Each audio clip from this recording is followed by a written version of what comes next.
You're listening to the Telltale Channel. If you like what I do and you want to see me continue to do it, don't forget to check out my Patreon. You can find some ad-free, uncensored, complete versions of my videos on my website, owenmorgan.com. All links are in the description.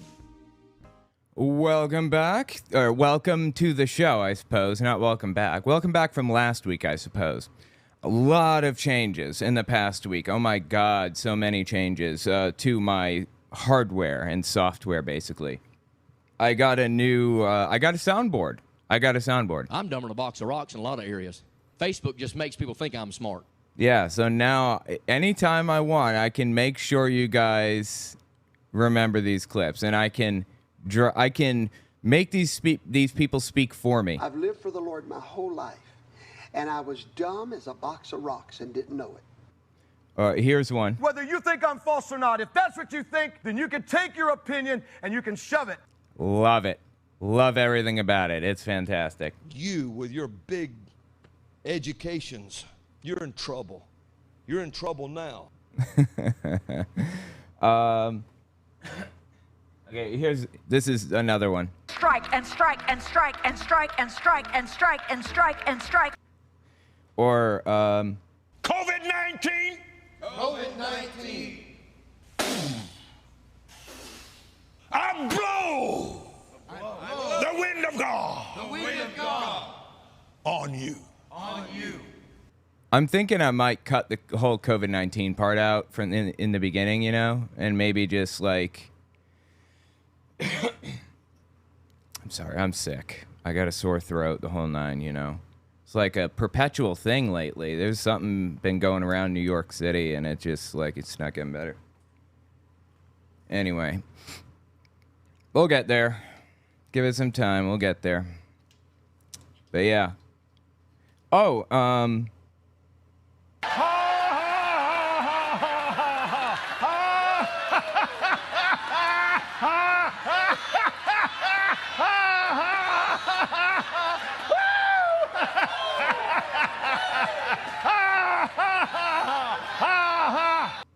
that's good, right?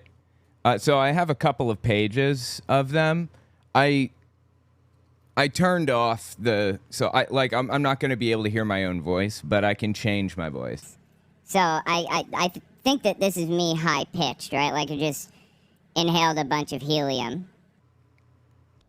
And this one sounds like I'm trying to force somebody to give me a ransom for their kid, from my understanding. Now, I don't know the difference between... This one, right here. Testing, this is number one. And this one right here, this is number two. Testing, number two. Number one, testing. Number two, testing. I'm not sure. I mean, people tell me it's something to do with the echo, but I couldn't tell when I listened. Of course, I was the one talking, so, you know. It's kind of confusing. Oh, and I've got all of the classic, what do you call it? Like the classic soundboard sounds.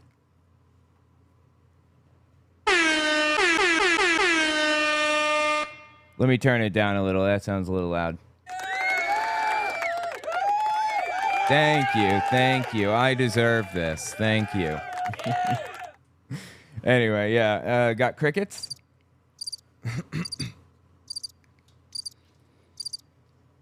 And, sorry,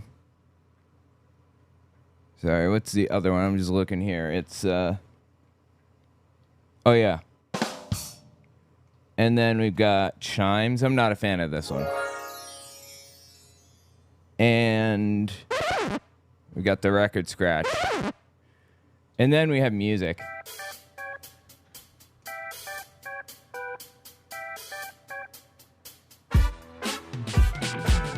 I guess it goes for a while, this music does. I guess it's supposed to be like hold music, like we're waiting for him to get to the point. I don't know.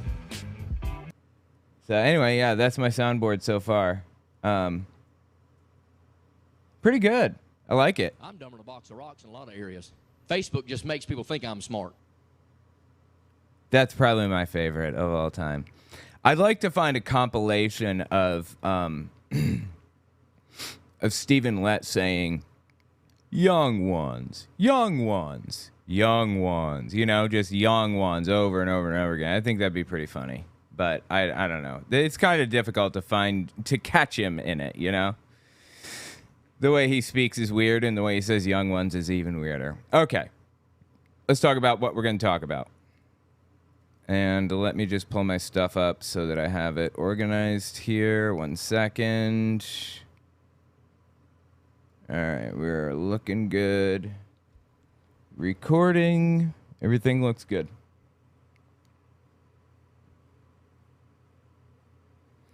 I also, the reason I got this in the first place is so that my wife, if she needs to come in and talk, she got her own mic.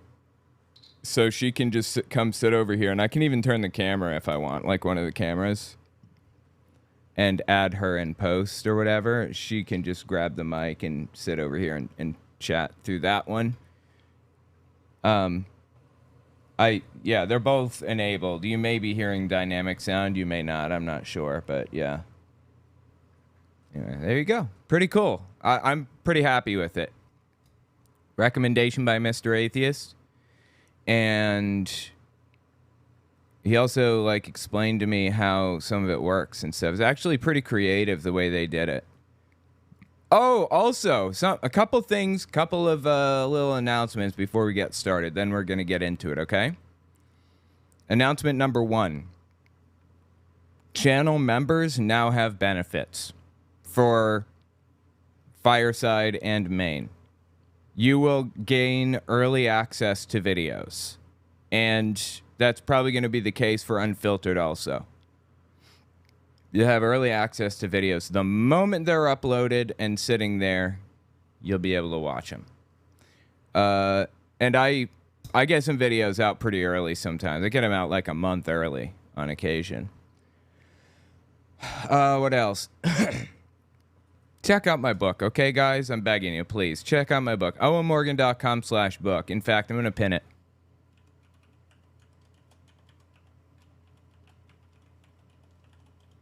I got it back from the line editor. I was not happy with the job that the line editor did. So I've got like the person that helps me do my video editing sometimes. I've got her on the task of copying and pasting each section into like a grammar analysis system that I'm actually paying for. And she's going like basically line by line through the whole thing, and she's rewording it and making it, removing any passive language and putting in direct language. I don't remember the difference now. It's a lot of work. A lot of work. And it's probably going to take her 20, 30 hours maybe, but she's burning through it. She said she's going to get it done today or tomorrow. She started this morning, so that should tell you something. Doing about 110 words per minute, and it's 105,000 word long book, so it should give you an idea of what we're dealing with. I think she's halfway through now, but anyway. As soon as that's done, I'm going to start on cover art, book arrangement, like arranging it to look like an actual book, ebook arrangement, and conversion.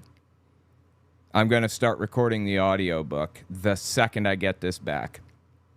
And after all that's done, I'm going to have 250 copies printed up and mailed to me, 8 boxes, roughly 12 by 12, 1 foot by 1 foot boxes, 8 of them, I think they said. I forget. Going to set them over there in the corner, and I'm going to sign some. I'm going to stick them in the envelopes, mail them out. I even have a label printer over here that I'm going to do it with. I can't wait. Anyway, that'll be good. Going to be a lot of work, but I'm excited to get it going, so yeah. Going to be awesome. I wish I could get it out sooner than it's going to be out, you know. We're looking at another 3 weeks probably before it's actually in people's hands. Maybe 4 weeks. That's optimistic. Might even be 5 weeks, pessimistically. But I am busting my nuts hard to get this thing pushed out the door. You know, I really want to get this book in people's hands. So, anyway. All right, I'll tell you what. Let me read my transitions real quick. The 2 announcements. Get my book, and I got a new soundboard. I'm dumber than a box of rocks in a lot of areas. Facebook just makes people think I'm smart. Okay. Let me read my transitions real quick. In this podcast, Sam Brownback, previously the governor of Kansas, is the guy who single-handedly proved Republican ideals are a complete facade. The world has known that trickle-down economics is nonsense for years, but this guy actually tried it in Kansas back in 2012. When it failed miserably, he's practically exiled from the public eye. Until now. A guy named Mark Robinson just won the Republican nomination for governor of North Carolina. Up to now, he's been the lieutenant governor. He's absolutely unglued from reality. Let's talk about exactly how. By the by, shout outs to Carol Ann. Thank you so much. I really appreciate the book purchase. I will not use last names in book purchase shout outs. I will only shout out first names while I'm on stream. If you don't want your name mentioned at all, then you can buy it afterward. Oklahoma is producing the most extreme nutcases in the country right now. It's kind of wild to watch. A few major government figures have exposed themselves as Christian nationalists and want to ban all kinds of stuff. Stuff that I'm sure the vast majority of Oklahoma will be very unhappy about. Stu Peters is anti-Semitic. I don't say that lightly. I'm on the Palestinians' side right now. Israel has gone off the rails. It is a genocide happening. But Stu Peters is a real, genuine, psychotic, anti-Semitic nutcase. One of many, as a matter of fact. And he's running loose and blaming Jews for everything. It is absolutely insane. Let's talk about it. All right, let's talk about this, shall we? Let's see here. Hang on. I'm going to pop my stuff up again. I'm going to look for opportunities to use the soundboard. Yeah, I get alerts on my watch when people purchase the book, so I will be able to tell you, like, when it happens. I've already gotten some orders today, like, way earlier today, so... yeah, hopefully I can get more. I would love for people to pre-order. Audiobook will be available. And so will the ebook eventually. Those things are on their way. Doing my best. Drake Eldritch, lol, get some Tony Morris tight pants sound bites. That's good. I got to write that one down too. Tony Morris tight pants sound effects.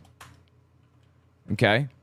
I really want to get Marjorie Taylor Greene saying my HIPAA, but Van Briggs suggested it to me, but I couldn't find it after the stream was over, sadly. Kathy H., thank you for becoming a member. And Nerical, appreciate that. Happy to have been supporting you for the past 19 months. I know, that's crazy. Both of you are members for 19 months. That's nuts, right? That is absolutely fantastic. Stampede122, happy Mario Day, March 10th. Oh, yeah, it is, isn't it? That just flew right over my head. I totally forgot. It's Mario Day.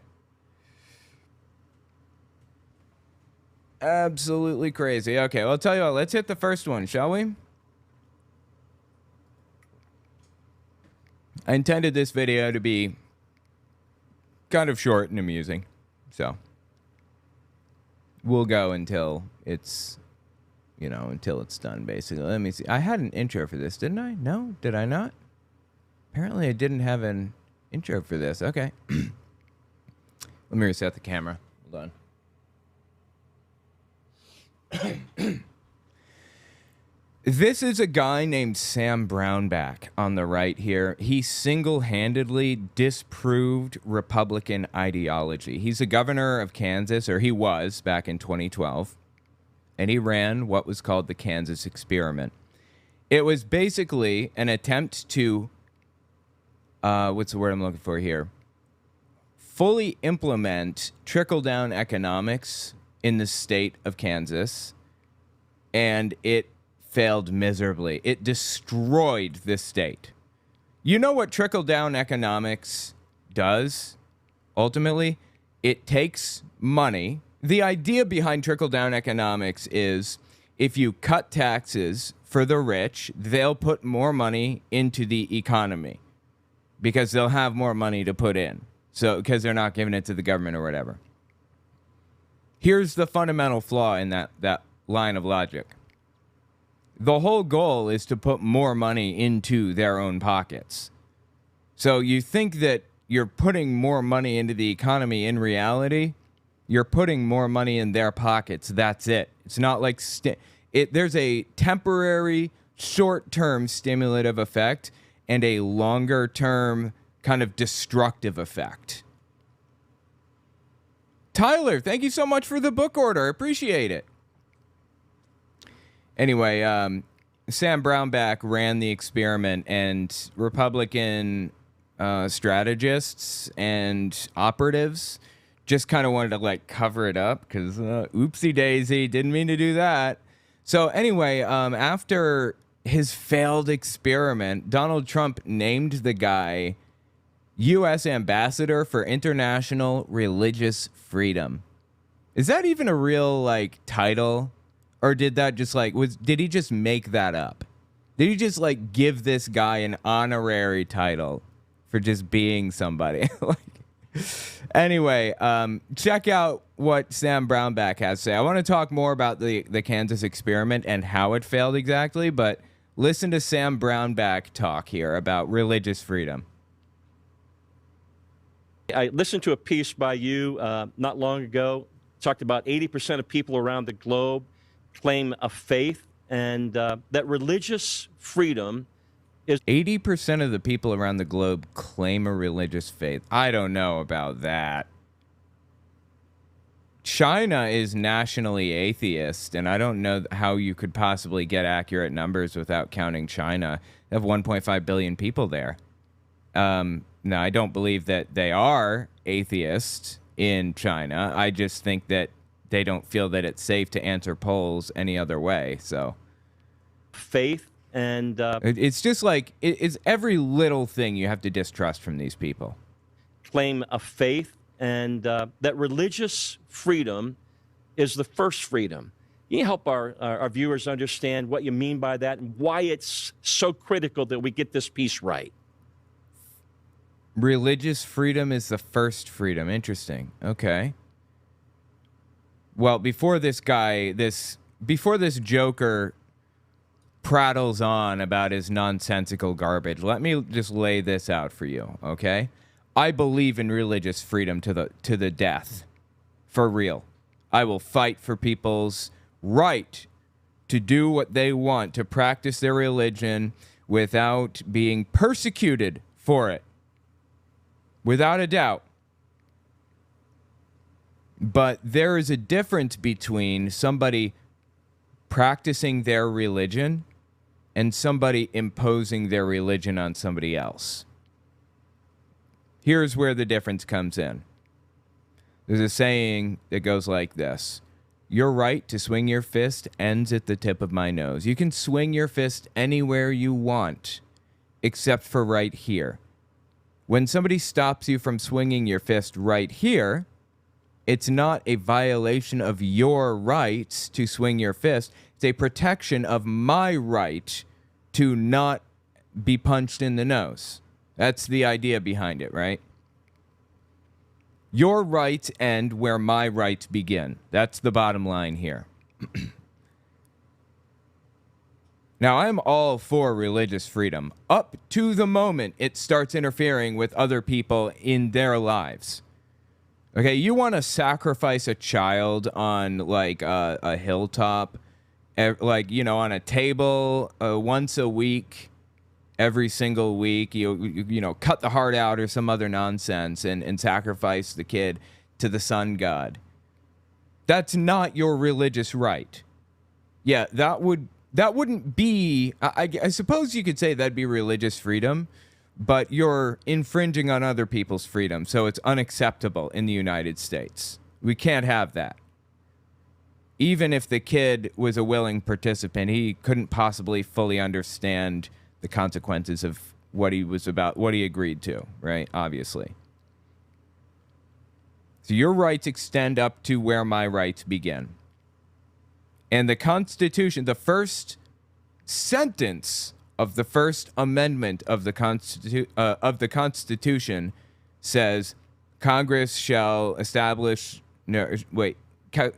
make no law establishing religion or inhibiting the free exercise thereof, something to that effect. And it was colloquially referred to as the separation clause or the establishment clause. Separation of church and state is the idea here. Separation of church and state is a term that was found in Thomas Jefferson's letter between himself and Danbury Baptist Church. There's a Calvinist denomination that was running the state of Connecticut. They were the state church in Connecticut all the way back in the late 1700s. And Danbury Baptists didn't like that. They felt that this is like a flagrant violation of the First Amendment. And Thomas Jefferson was like, you're absolutely right, it is. And with time, took years, had to go all the way through the court system and everything else, as everything does. But with time, eventually, the U.S. government recognized that the government cannot impose any religious beliefs upon anybody else. If you are a religious person, if you believe in God and all that, in your personal life, great. That's fine. Everybody's happy for you. Fantastic. But when you walk into that Senate building, or when you walk into that classroom as the teacher, and you are acting as a representative of the state, your religion ends there. No more religion for the next hour and a half or whatever it is. That's the idea. That was the idea that the Founding Fathers had originally. That was the Enlightenment movement. That's what it produced. And even if it wasn't what the Founding Fathers intended, that's what it should be. You know why? Because we have Muslims in this country, and we have Sikhs, and we have Jains, and we have Hindus, and Buddhists, and Shinto, and God, I could keep on going. I could go forever. How many religions are there out there? Not to mention Christian denominations. A ton. There are all kinds of different religions out there. And you don't have a right. Let me rephrase. The Muslim does not have the right to enforce Muslim laws upon the people in their state or in their district or in their whatever. You know, if we got a Muslim president, it would be unacceptable for that Muslim president to force everybody to bow down and pray 5 times a day. Doesn't matter who they're praying to or whatever. No, that's unacceptable. I don't care what it is. Congress shall make no law establishing religion or prohibiting the free exercise thereof. The heart of that, as clarified by the Supreme Court and is now case law, is the government will not get involved in religion at all. It won't make any decisions for religions, and religion will stay out of it completely. Raphael Warnock is a pastor. I think he's the pastor of MLK Jr.'s old church, right? Is that? I could be wrong on that. He's also a Democrat and a senator in Georgia. I have no problem with that. Dude seems to be capable of separating his faith from his job as a senator, it appears to me. I don't have an issue with people being religious and also being in state or whatever. My issue comes when somebody tries to merge the two. When they use their position of authority, like as a teacher, for example, or as like a senator, when they use their position of authority to impose their religious beliefs upon others, or to impose a religion upon other people. That pisses me off more than you could possibly know. I want to go scorched earth when I see that kind of thing.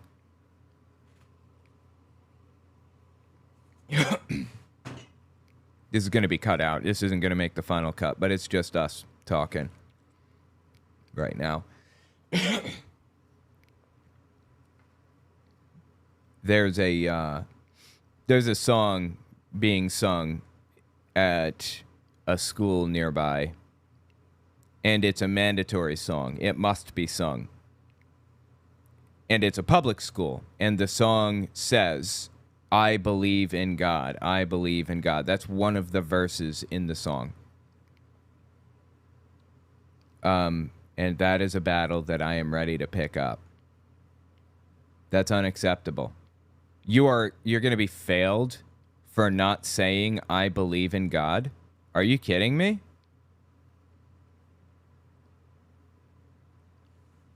Anyway, the idea behind separation of church and state, behind the First Amendment in the first place, was everybody should be free to do whatever they want until it interferes with your life. Your right to swing your fist ends at the tip of my nose. Your rights end where my rights begin. That's the idea. That's what America was built on. So let's hear how this, what was his name? Sam Brownback? Former U.S. Ambassador for International Religious Freedom. Let's see what he has to say with all that in mind. Wait, is it not playing? Why does it do this? Every now and then, the video just, like, stops playing for some reason. It's super weird. Whatever. All right, 1 second here. Let me just pull this puppy back up. All right, there we go. I listened to a piece by you not long ago. Talked about 80% of people around the globe claim a faith, and that religion... like, I don't believe a word out of their mouths. I'm sorry. Religious freedom is the first freedom. Can you help our viewers understand what you mean by that and why it's so critical that we get this piece right? For the record, God in the Bible did not believe in religious freedom. So I don't know what he's talking about, why he would be in favor of religious freedom. It was a freedom given to us by God. No. It says in the first commandment, "Thou shalt have no other gods before me." The first commandment contradicts the First Amendment. It's impossible for them to coexist, for those two things to coexist. When he created man, he gave us religious freedom. He said, "I'm not going to make you automatons. I'm not going to make you robotic. You can pursue me or not, and you decide." Okay, great. I'm even going to allow you to be tempted to go the wrong way. And he does it knowing we'll mess up on it. He's going to have to send his son to clean up the mess that we create, and he still gives us to us. And yeah, that's kind of weird, right? Doesn't God, like, understand everything that's going to happen into the future already? Like, why did he let all of that play out that way? Why didn't he just give Adam and Eve, like, a vasectomy or a hysterectomy and put them off in Australia or something and say, "Go nuts, do whatever you want to do, live your life, and have fun. I'll be over here somewhere else." And then create a new breeding pair somewhere where there isn't a tree that can kill you if you eat from it. Like, maybe put them in America instead. Like, I'm not, like, the smartest guy alive, okay? I'm just some dude sitting behind a microphone. That's it. And I came up with that idea. How is God so fucking stupid that he's incapable of just coming up with the most basic solutions? By the way, I don't like interrupting a whole lot, so I'm going to interrupt every couple of orders for the moment. Patrick, thank you so much for the order. And Beth, thank you for the order. I really appreciate that. I hope you guys like the book. I'm excited about it. I'm going to send a message to everybody who's placed an order and offer the ebook when it's ready while I wait for the book to be printed and then shipped, and then I stick the labels on and ship it out to you and all that. Give you an opportunity to read it ahead of time if you want to. Just a free ebook if you pre-ordered the book. That's my plan right now. Anyway, let's keep listening. So, I look at that and see that as really a cornerstone of human dignity. And right now it's under attack in so many places around the world. Well, that's true, but I'd be willing to bet that Sam Brownback and I completely disagree on in what ways religious freedom is under attack around the world. Dignity. And right now it's under attack in so many places around the world, almost like never before. This dude's just a joke. He's an absolute joke. And he's been a joke for a long time, okay? Like I told you at the beginning, this dude ran the Kansas experiment. He implemented trickle-down economics. I don't know who came up with trickle-down economics. It was certainly some rich billionaire think tank or something to put more money in their pockets, without a doubt. And they weaseled Ronald Reagan into running with it on their behalf. So it was popularized by Ronald Reagan. I doubt he came up with it with everything in me. But George H.W. Bush originally, back in the 1980s, he ran against Ronald Reagan. And Reagan eventually chose him as his running mate, as his vice president. But when they were running against each other, George H.W. Bush, George Bush's dad, who eventually became the president in the 90s, he called trickle-down economics voodoo economics because it was nonsense. He knew it was nonsense then, and it's nonsense now. It's always been nonsense.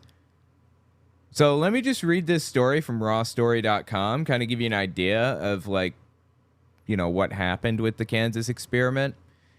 Please forgive the ads. They're everywhere, and I don't even know what to do about it.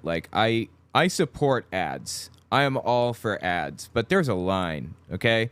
There's a point at which there are entirely too many. And I'm probably going to have to cut all the ads out anyway because I don't advertise to live streams. I don't think that's really fair to broadcast to a larger audience. Anyway. It's taken 6 years, but it looks like Kansas voters have finally seen enough of Governor Sam Brownback's real-live experiment in supply-side economics, also known as trickle-down economics, also known as tax cuts for the rich. That was the plan all along, tax cuts for the rich. Anytime you hear somebody say, cut taxes for the rich, or cut taxes at all, anytime somebody is talking about cutting taxes, ever, to any degree, this is what they're talking about. Trickle-down economics, supply-side economics. It's debunked nonsense. It was debunked 30 years ago. But if it wasn't debunked then, at least in theory, it was debunked in practice in Kansas. By the way, this article was written August 3rd, 2016, 4 years after the plan had been implemented. So we're coming up on 10 years out now from this. Under Brownback's tenure, Kansas has lurched from one government funding crisis to another, mostly thanks to budget-busting tax cuts that are the governor's signature policies. However, as the Wichita Eagle reports, several Brownback allies were soundly defeated in primary races on Tuesday. In all, anti-Brownback Republicans won 10 out of 16 Senate primary contests. Again, this is 10 years old, so completely irrelevant to what we're talking about now. Representative Dan Hawkins, a pro-Brownback Republican who actually won his primary, declared the election to be brutal, brutal, brutal for Kansas conservatives.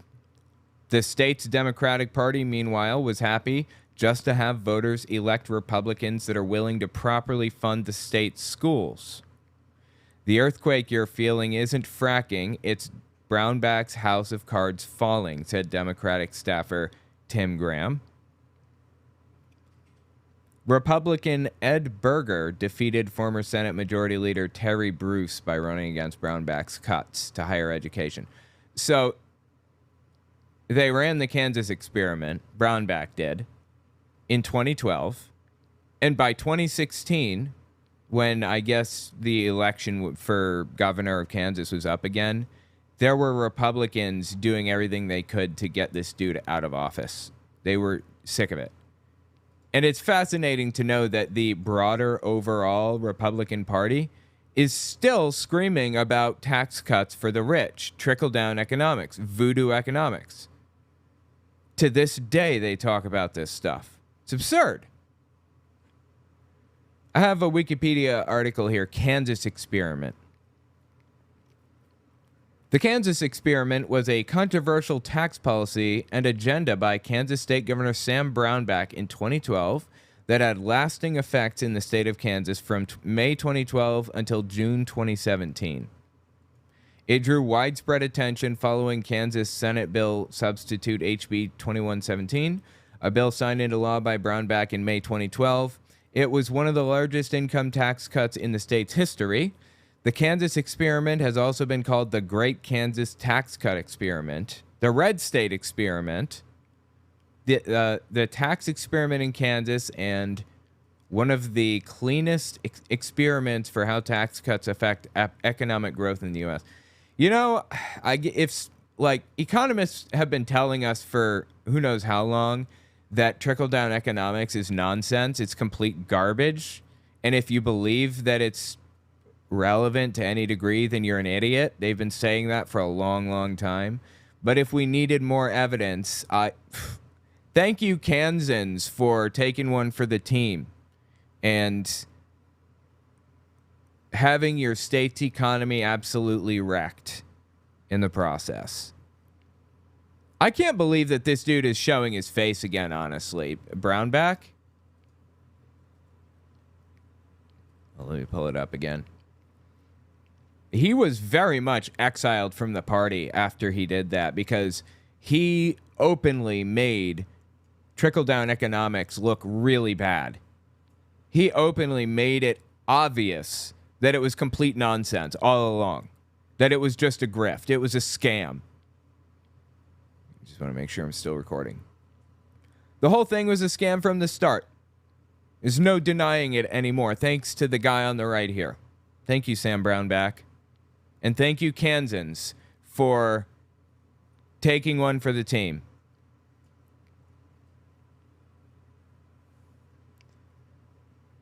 Anyway, I'm just I'm blown away by the fact that Brownback has any relevance at all today after the Republican Party kind of tossed him out on his ass, for lack of a better term. And I'm kind of blown away by the fact that, Trump included him at all. Former U.S. Ambassador for International Religious Freedom, whatever that means. I just love everything about it. It's so fascinating. Tell me what you think about it in the comments. This is just wild. All right. Let me take a short break. That one was intended to be short, so we're on schedule. When we come back, we're going to talk about Mark Robinson. So give me 30 seconds, and we'll be right back. You're listening to the Telltale Channel. Don't forget to check me out on all social media. Patreon, Twitter, Teespring, and Etsy. All links can be found in the description or on my website, telltaleatheist.com.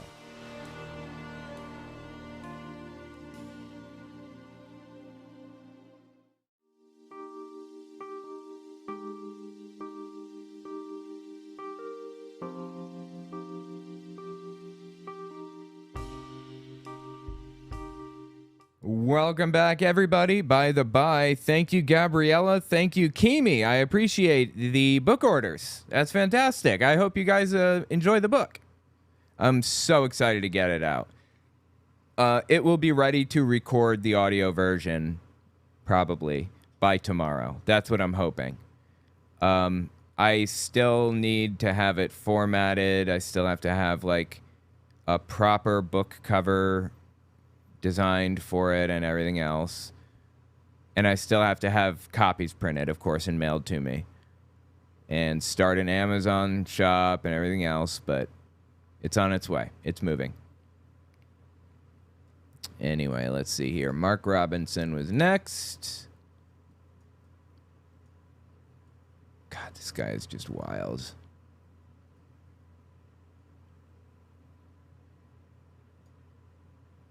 Attractive looking young man right here in front of us. Zada Hugla, I hate those people who tell you that you have to be saved or else you'll burn. Stupid firemen, right? I know exactly. Oh my God. Yeah, I'm not a fan. I'm dumber than a box of rocks in a lot of areas. Facebook just makes people think I'm smart. That's what I had to say to them. I've lived for the Lord my whole life, and I was dumb as a box of rocks and didn't know it. Thank you, Shane. And thank you, Greg, for your input on the subject. Completely agree. Let's see here. Zenobi, thank you for the super chat. You're right to swing your nose ends at the tip of my fist. I do not want to wipe your boogers. Okay, I'll remember that. I appreciate the analogy, and I will keep it in mind and make sure that that doesn't happen. Joyce Sky, thank you for becoming a member. Appreciate it. Again, there are member benefits now. I've finally, early access to videos and stuff. Check out my Patreon too. Still early access to videos over there. owenmorgan.com/Patreon. Stampede, this is on top of Ken Ham's Ark Encounter. Oh, you talking about Brownback's experiment showing that it couldn't work in Kansas? You talking about like Ken Ham building an ark and proving that it couldn't work in the process? How is Ken Ham still a believer after building that ark? That's my question. I would love to know. So stupid. Okay, let's hit the next story, shall we?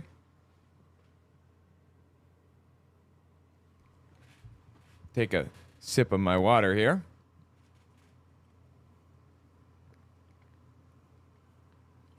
While I take a sip of my water, I'll give you guys a sound effect. Strike and strike and strike and strike and strike and strike and strike and strike. COVID-19. COVID-19.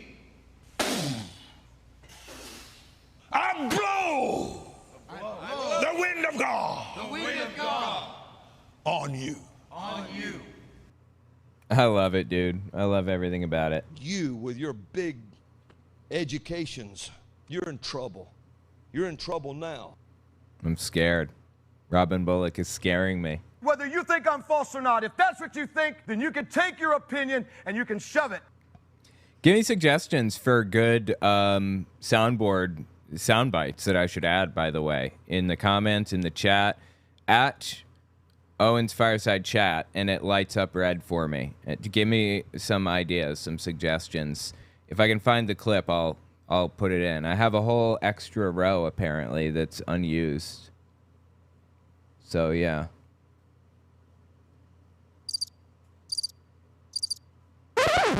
Yeah. Let me know. Let me know what you think. I'm dumber than a box of rocks in a lot of areas. Facebook just makes people think I'm smart. Love everything about it. Okay. Sorry. Me saying oopsie daisy. She just picked a whole bouquet of oopsie daisies. Yeah, didn't she? That's good. All right, let's hit Mark Robinson, shall we? I am going to continue to speak at churches and to church groups and to other Christians about the dangers of the things that we see in our society today, the dangers of this transgender movement. You know, it's fine. If you want to be a transgender person in your home and you want to be that in your personal life, that's fine. But you cannot come to me and tell me as an individual that I have to accept that. Okay, this is Mark Robinson. If you're unfamiliar, he is currently the Lieutenant Governor of North Carolina. Believe. Yes, North Carolina. And he is now officially the Republican nominee for governor, for full-blown governor of North Carolina. So it's time to talk about him. Now, I've talked about him before, but I really want to lay into who this guy is. I want to talk about it. I want to break this down. I want to make sure that we don't walk away from this situation being unaware of what kind of person he is. This guy cannot win North Carolina, okay? He can't.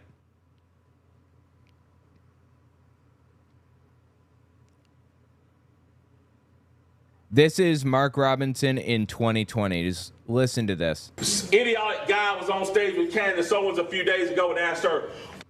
Now, I know I'm not going to stop every 3 seconds. I just wanted to give him the opportunity to mention Candace Owens there. He watches Candace Owens. The fact that he mentioned Candace Owens at all is a huge red flag to me. She is, for all intents and purposes, a Nazi. And I don't use that term lightly, really. I mean, seems to, like, at the very least, defend Nazi ideologies.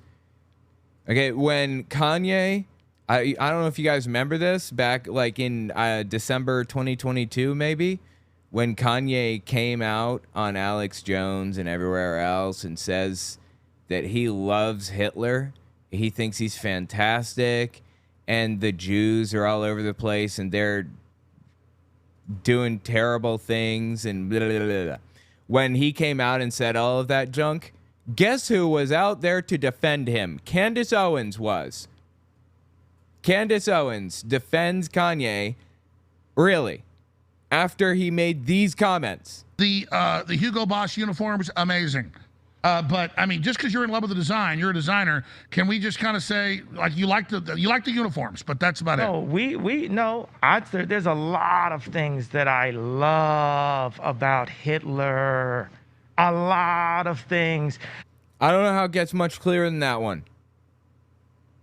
Seriously, Candace Owens, she came out and defended Kanye West. And there was like this huge conflict between Candace Owens, who works for the Daily Wire, and the owner of the Daily Wire, Ben Shapiro, who is Jewish. Is Ben Shapiro like not like connecting the dots? Is it not clicking up here for him that he is enabling literal Nazis? Like people who literally believe in the ideals of Hitler, unironically? Apparently that's not like connecting with him. Anyway, the point here is that Mark Robinson, the nominee, the Republican nominee for governor for the state of North Carolina, watches Candace Owens. Oh, yeah. And he's also made some extremely questionable anti-Semitic comments. I have a few of them here that I wanted to show you guys. I'm not going to like read a whole bunch, but here are just like a few examples from his Facebook.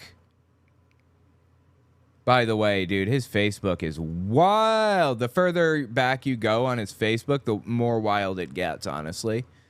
He talked on his Facebook, he talked about having an abortion like 20 years ago or something like that, and doesn't bring that up anywhere else.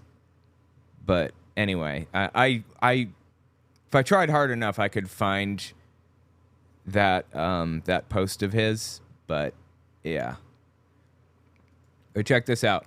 There's a reason the liberal media fills the airways with programs about the Nazi and the 6 million Jews, quote unquote, they murdered.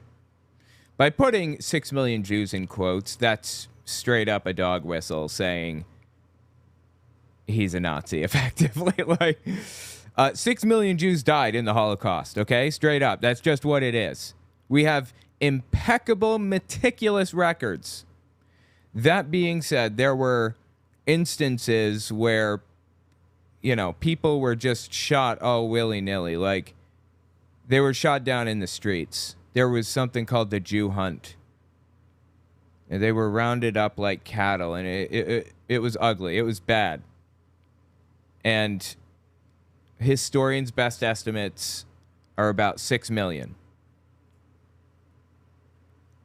The only people that question this 6 million Jews thing are Nazis. There is also a reason those those same liberals do not fill the airwaves with programs about the communist and the 100+ million people they murdered throughout the 20th century. Because there are no more communists around. Nobody is like talking about communism, for one thing. And also, the bad thing about it wasn't communism that killed 100+ million people in the 20th century. It was fascism, really. It was authoritarianism. Yes, the government that was acting as the fascist authoritarian state was communist, but it didn't really matter. It could have been anything at all. It was the extremism. It was the hatred for other people. It was the populism, the use of people cynically to reach an end. I mean, it was ugly. And also, you know, people don't talk about this enough. Russia at the time, the USSR, back in the in World War II, I guess before World War II a little bit, Russia was doing the same shit that Germany was doing, really. They were like exterminating Jews and others as well. Stalin was? Holy Christ on a cracker, bro. For real. I can't even believe we allied with Stalin to take down Hitler. You know why the U.S. allied with Stalin in the first place? Because Hitler announced that he was going to go in and invade part of Russia. He wanted to take it. To avoid that, we had to ally up. Anyway, read the next post from Mark Robinson. Republican nominee for governor of California. Gubernatorial candidate is technically the word. The center and leftist-leaning Weimar Republic, by the way, the Weimar Republic was the government that existed before Hitler took power. I believe from like 1919 after World War I up to 1933. Somewhere in that range, just so you know. The Weimar Republic, apparently center and leftist-leaning Weimar Republic. What a thing to say, dude. Put heavy gun ownership restrictions on German citizens long before the Nazis took power. I mean, this is just completely made up. Like, all of this is made up. This foolishness about Hitler disarming millions of Jews and then marching them off to concentration camps is a bunch of hogwash. Oh boy, that sounds like Holocaust denialism to me, right? Dude does not seem to like Jews very much. Now, in this conversation, I feel I should make it known I am pro-Palestine right now. I am in favor of the Palestinians. But I also recognize that there is a distinction between Jewish people and Israeli people. A distinction that the Israeli government doesn't want to be there. They want to, like, erase. So I'm not blaming Jews for what's happening right now in Palestine, like at all. Not even a little bit. I'm blaming the absolutely insane Israeli government who has taken control and is now doing this in the name of Jews, in their name. I imagine that I know some Jewish people. I live in New York City. My neighborhood's like 52% Jewish. I know some Jewish people who are just as horrified by what's happening as I am. So I want to preface that conversation with that. I want everyone to make sure everyone understands that I am a fierce defender of the Jewish community and the Palestinian community both.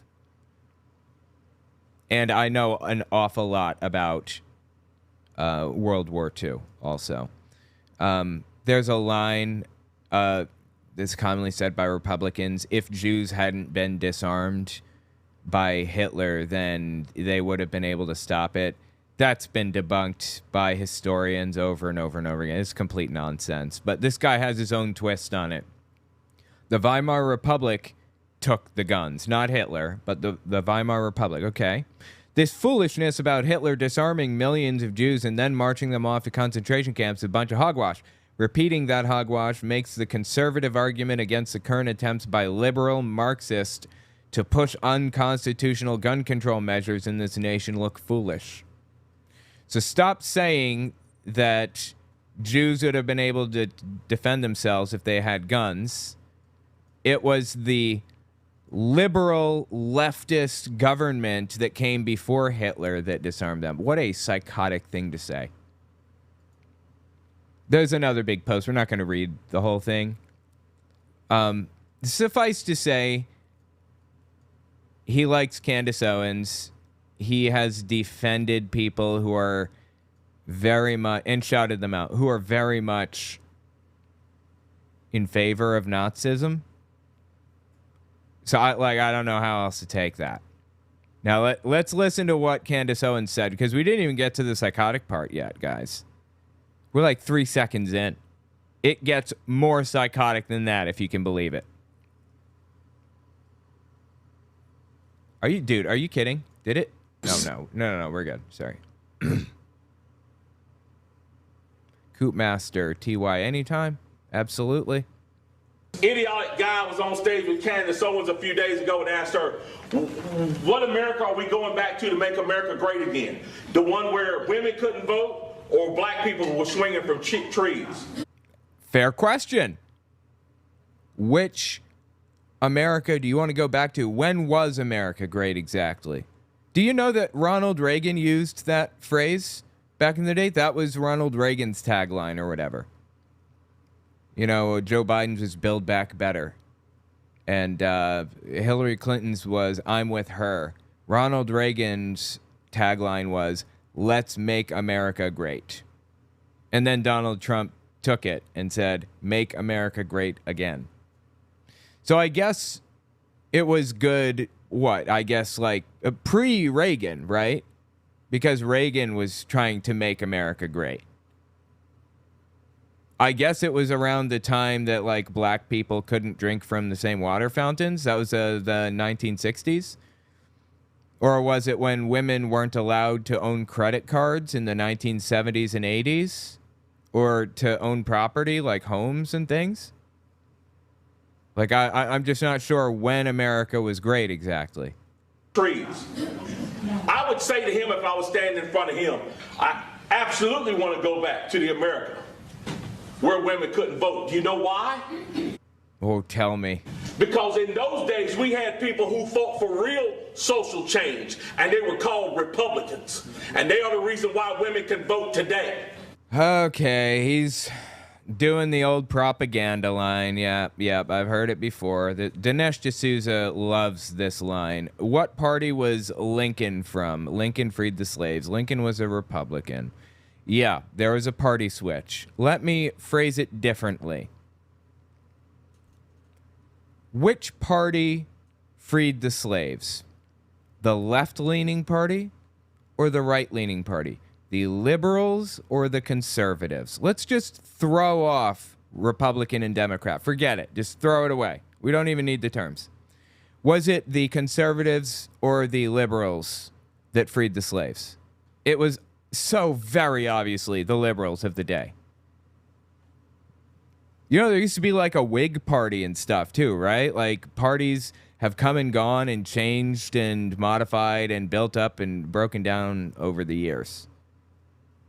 This is such a joke, dude. Okay, so he's saying he wants to go back to slavery days then, right? Or no, he said he wants to go back to days when women couldn't vote. Right. Those days that he talked about when black folks were swinging from trees. Guess who it was out there fighting? It was the liberals, the people on the left. That's who was fighting. They were fighting the traditionalist, conservative, right-leaning KKK members from the South, the Dixiecrats. That's what they were called. That's who was fighting for your freedom and everybody else's in America, particularly for the black community. You know that African American is that term actually specifically refers to a very specific demographic of people who were brought to America and were directly affected by the slave trade. So like somebody who comes here from Jamaica, for example, or somebody who's like who lived in London but he was black or something and he comes here. and he came here in 1950, he would not be African American. He would just be part of the black community, because African American is very specifically for that group, to my knowledge. Correct me if I'm wrong in the comments. I'm sure my editor will fact check me on that too, but anyway. Out there fighting to bring that to an end, to bring Jim Crow to an end. It was the liberals, the left-leaning party. It was Republicans. Yeah, the left-leaning party of the day.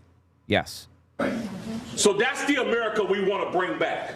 We want to bring back the America where Republicans, where the left-leaning party and principles and true ideas of freedom rule. That's the America we want to bring back. That's why. Okay, so he wants to go back to an America where, quote unquote, women weren't allowed to vote. I think that was 1920s when they got that right, wasn't it? And when black people were swinging from trees. His words, not mine. He wants to go back to then. Why? Because he mistakenly thinks that the left-leaning party was actually the right-leaning party. Apparently, he doesn't know the history of political parties in the United States, and he thinks that people wanted to fight harder for rights back then than they do now. I guess. Okay. That is solid reasoning. Bring back. That's why I'm a Republican. I'm a Republican because of the 13th, 14th, the 15th Amendment to the Constitution, and the 19th. Those amendments deal with slavery, roughly, I think. You know there's still slavery in the United States today, right? A lot of people don't know that. There's slavery in the form of... There's slave labor in the form of prison labor. Prisoners can be enslaved. That's specifically named in the Constitution as an exception to slavery. And it was a kind of... what do you call it? Like, it was a capitulation. It was a negotiation, a deal that the North made with the South. Okay, you know what? You want to get rid of... Or you want to keep slavery. We want to get rid of it. I'll tell you what we'll do. We will get rid of open slavery, but we'll make it so that if somebody's imprisoned, you can use them for slave labor. And who got imprisoned the most, historically? Coincidentally, who could have guessed? It was the group of people who were previously slaves. Huh. I know it's enshrined in the Constitution, and that's, like, really hard to change, but, guys, we really got to do something about the fact that slavery still exists today. Michael Bloomberg famously used slave labor in his 2016 primary campaign against Hillary Clinton, or was it? Yeah, it was 2016, against Hillary Clinton and Biden and all the others. He used slave labor for phone banking and stuff, famously. It was a big deal back then. Just disgusting, man. How do we still have slavery in the United States today? No joke. And the 19th Amendment to the Constitution. I'm a Republican because whenever you look at true, honest to God, social change for the better, at the top. It's always been the left. The left-leaning political wing has always been at the top. The progressives, if you will, they want to make progress. Anytime progress is made in society, it's the progressives that are moving it forward. And the church and traditionalists, aka conservatives, have always tried to conserve the past. They've tried to maintain it exactly where it is now, or even go backward. So yeah, I guess he doesn't seem to get that at all. At the top, leading the charge, has always been the left. Is a Republican. The dude is just like delusional, seemingly. Like, does he really buy this line? And what did he actually just say? Anytime social change happens, it's a Republican at the top? Republicans and principles and true ideas of freedom rule. That's the America we want to bring back. That's why I'm a Republican. I'm a Republican because of the 13th, 14th, the 15th Amendment to the Constitution and the 19th Amendment to the Constitution. I'm a Republican because whenever you look at true, honest to God, social change for the better. There you go. Anytime you look at true, honest to God, social change for the better, it's the left-leaning party that's doing it. Yes, I agree. Which party is in favor of gay marriage being legalized? Democrats. Which one would have been in the 1940s and 50s? Which one was opposed to slavery? Republicans in the 1800s. There was a party switch. And you can even see like the party switch happen if you look at like voting maps. Check it out.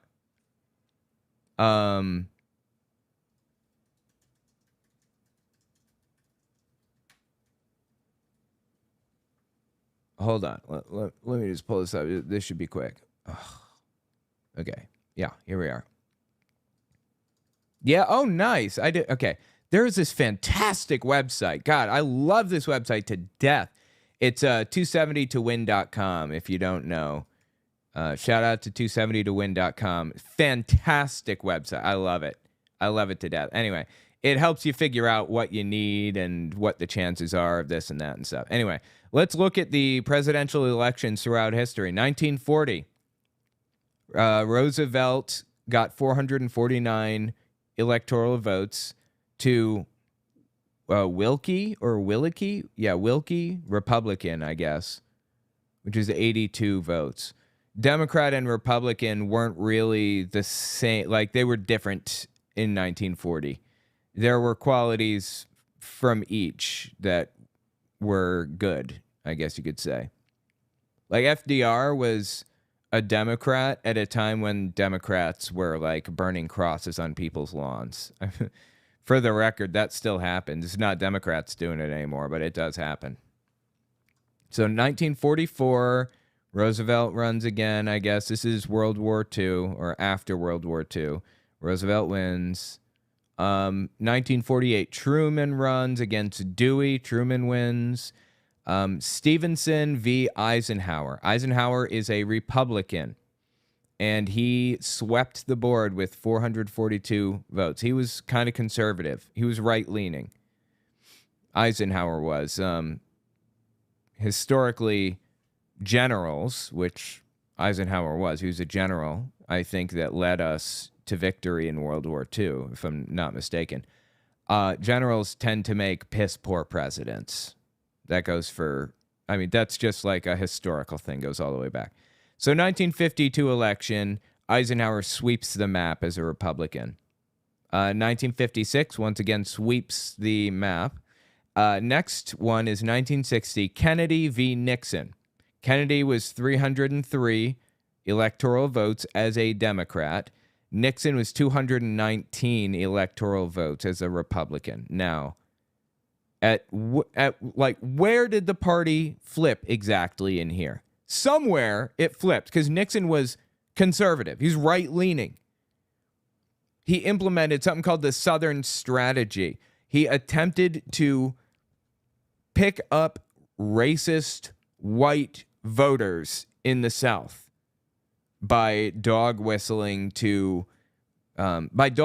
about how, black people were evil. And he did it in really subtle ways, talking about drugs, trying to criminalize certain types of drugs, trying to criminalize certain actions, certain areas of towns, and things like that. So by 1960, the party switch had pretty much happened. But to make it even clearer, Lyndon B. Johnson got 486 votes. He's a Democrat in 1964 v. Goldwater, who's very clearly a conservative, a Republican. Humphrey was a Democrat in 1968. He lost to Nixon. Nixon was a Republican. He got 301 electoral votes. 1972, Nixon got every single state except one, Massachusetts. The party switch was complete by this point. Nixon v. McGovern. McGovern got 17 electoral votes, and Nixon got 520. We've never seen something like that before. That's crazy. With that, the party switch is complete. That means Nixon was conservative and also Republican. See how that works? FDR was left-leaning and also a Democrat. Eisenhower was right-leaning and Republican.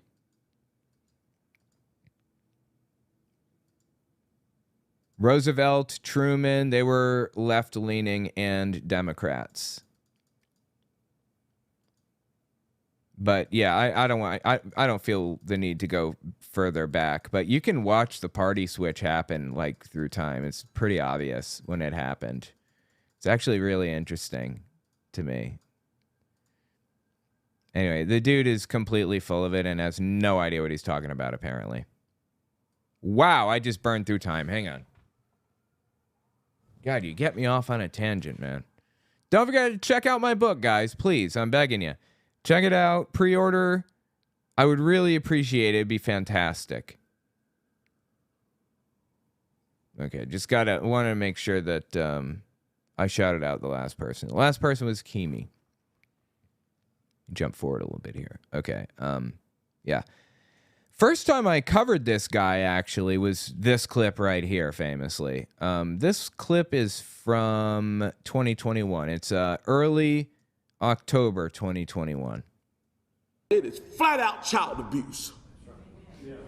Take your children and tell them they have to attend school. Don't have a choice. Yeah. Wow. How messed up is that? Kids have to attend school? And then some of them will tell them they don't want you to have a choice where they go to school. You have to send your children here to school. This is, again, a right-leaning conservative talking point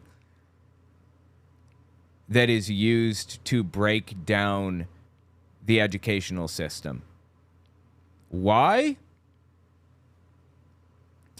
By the way, Luann, thank you so much. I appreciate the order. That is awesome. I'm so glad that you got the book. Hopefully you enjoy it as much as I enjoyed writing it. Then when they get there, what do they teach them? Math and stuff. Teach them a bunch of stuff about how to hate America. Okay, I didn't learn. Did anybody here learn about how to hate America in school from the teachers? Teach them a bunch of stuff about why they're racist. Teach them a bunch of stuff about transgenderism and homosexuality. I didn't learn any of that. Did you learn any of that in school? There were a few gay dudes in my school, I suppose. When you say schools are teaching kids about being gay, do you mean there are gay people in the school? Do you mean that there are trans people in the school? Now, I don't think that's what he means. I mean, that's a charitable read of what he would mean. That's not what he means, though, in my opinion. I'll show you what he means. Yeah, here we go. Mastriano, Doug Mastriano, QAnoner, ran for governor of Pennsylvania, got 40% of the vote in 2022, I think. Almost won. This clip is from early October 2022. Let me turn it down. On day one, the sexualization of our kids, pole dancing, and all this other crap that's going on will be forbidden in our schools. Pole dancing in schools. They think pole dancing is happening in school.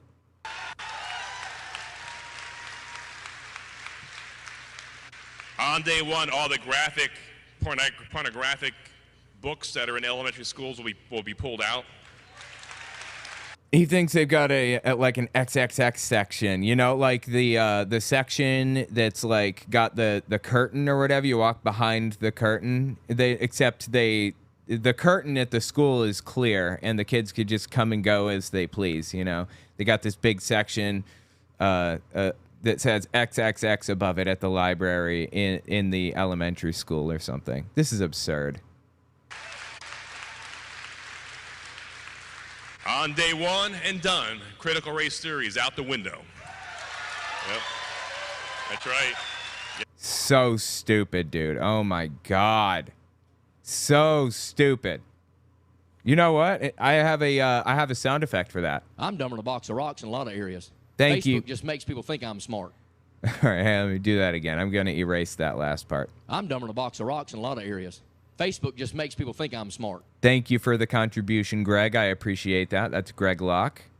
Here's Shane Vaughn giving his input on the subject. I've lived for the Lord my whole life, and I was dumb as a box of rocks and didn't know it. Thank you, Shane. Thank you, Shane. Thank you, Greg, for your input on this subject. I mean, that's the level of people we're dealing with here. I'm saying this now, and I've been saying it, and I don't care who likes it. Those issues have no place in a school. Okay, nobody is like teaching anything that he's even talking about. Like, what are you even going on about right now? There's no reason anybody anywhere in America should be telling any child about transgenderism, homosexuality, any of that filth. And oh my God. yes, I called it filth. And if you don't like it that I called it filth, come see me and I'll explain it to you.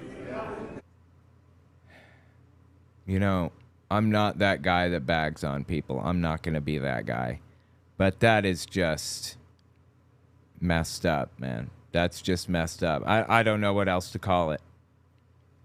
Hang on. Do I have a sound effect that's appropriate for the occasion? No, I don't think I do, sadly. I mean, I've got to find a sound effect for when somebody, like, calls homosexuality filth. I'm going to write this down.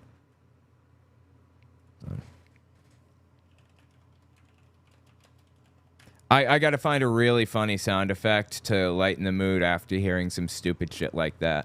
For now, I'll leave you with this.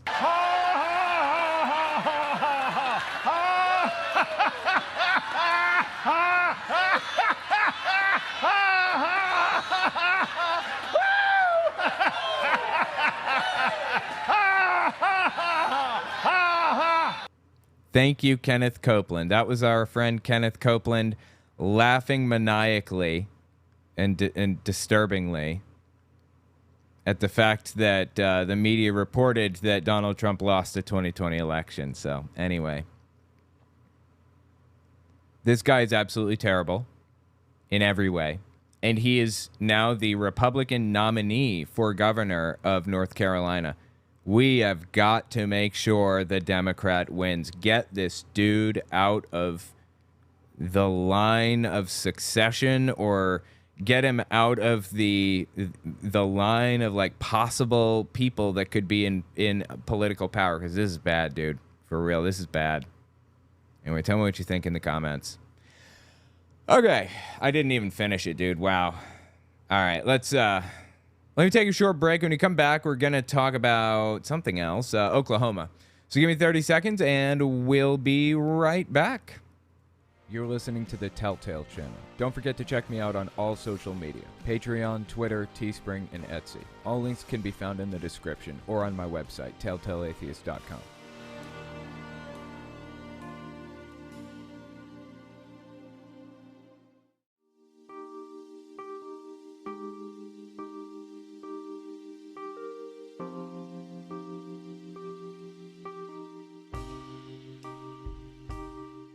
Oh, welcome back. God, I still have a sore throat. Doing my best here. I'm just looking here. Drake Eldritch. I'm looking at the previous messages, like I scrolled up in the chat. Y'all ain't nothing but a bunch of witches. That's from Greg. Yeah, that's good. I should get that. I'm gonna write that one down too. Greg. I gotta find it. Y'all ain't nothing but a bunch of witches. My HIPAA.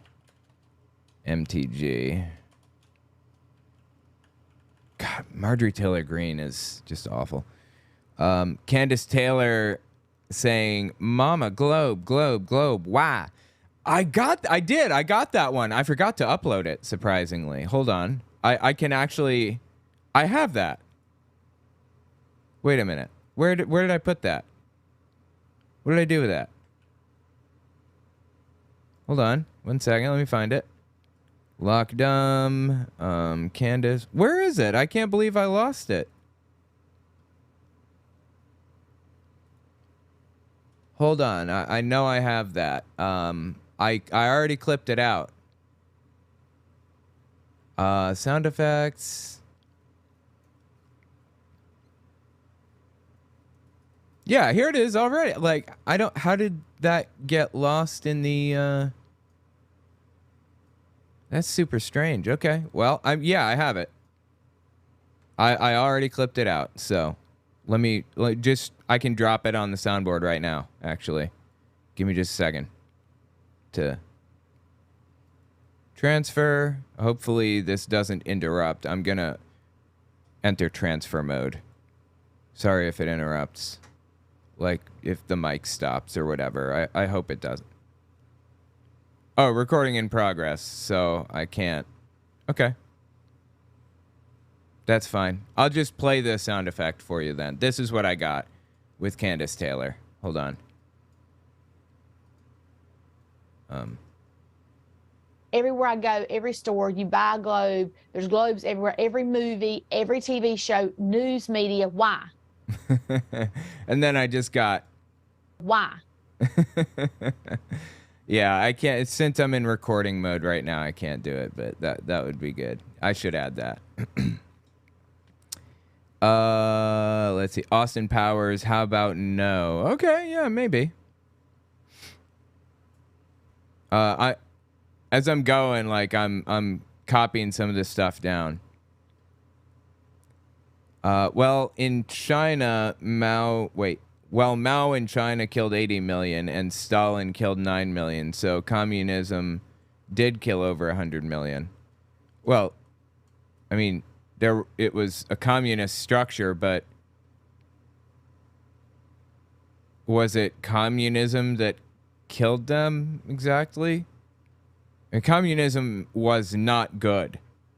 It was not implemented well at all, and I don't know that it can be implemented well at all. I haven't even put enough thought into it to know one way or another, but that was just like their economic system. I don't know how people can blame people like being murdered, like 100 million murders, on an economic system. That's weird. But anyway, thanks for the message. Suggestions for soundboard. Okay, I got that one. Yeah. Saw guy. Women voting. Okay. I think I'm caught up on the soundboard suggestions. Needs to read a book on the Southern strategy. Yeah, absolutely. Malcolm X says Robinson's the house slave. Yep. Oh, yeah, absolutely. Oh, dude, Malcolm X is fantastic. I love Malcolm X, some of the things that he said.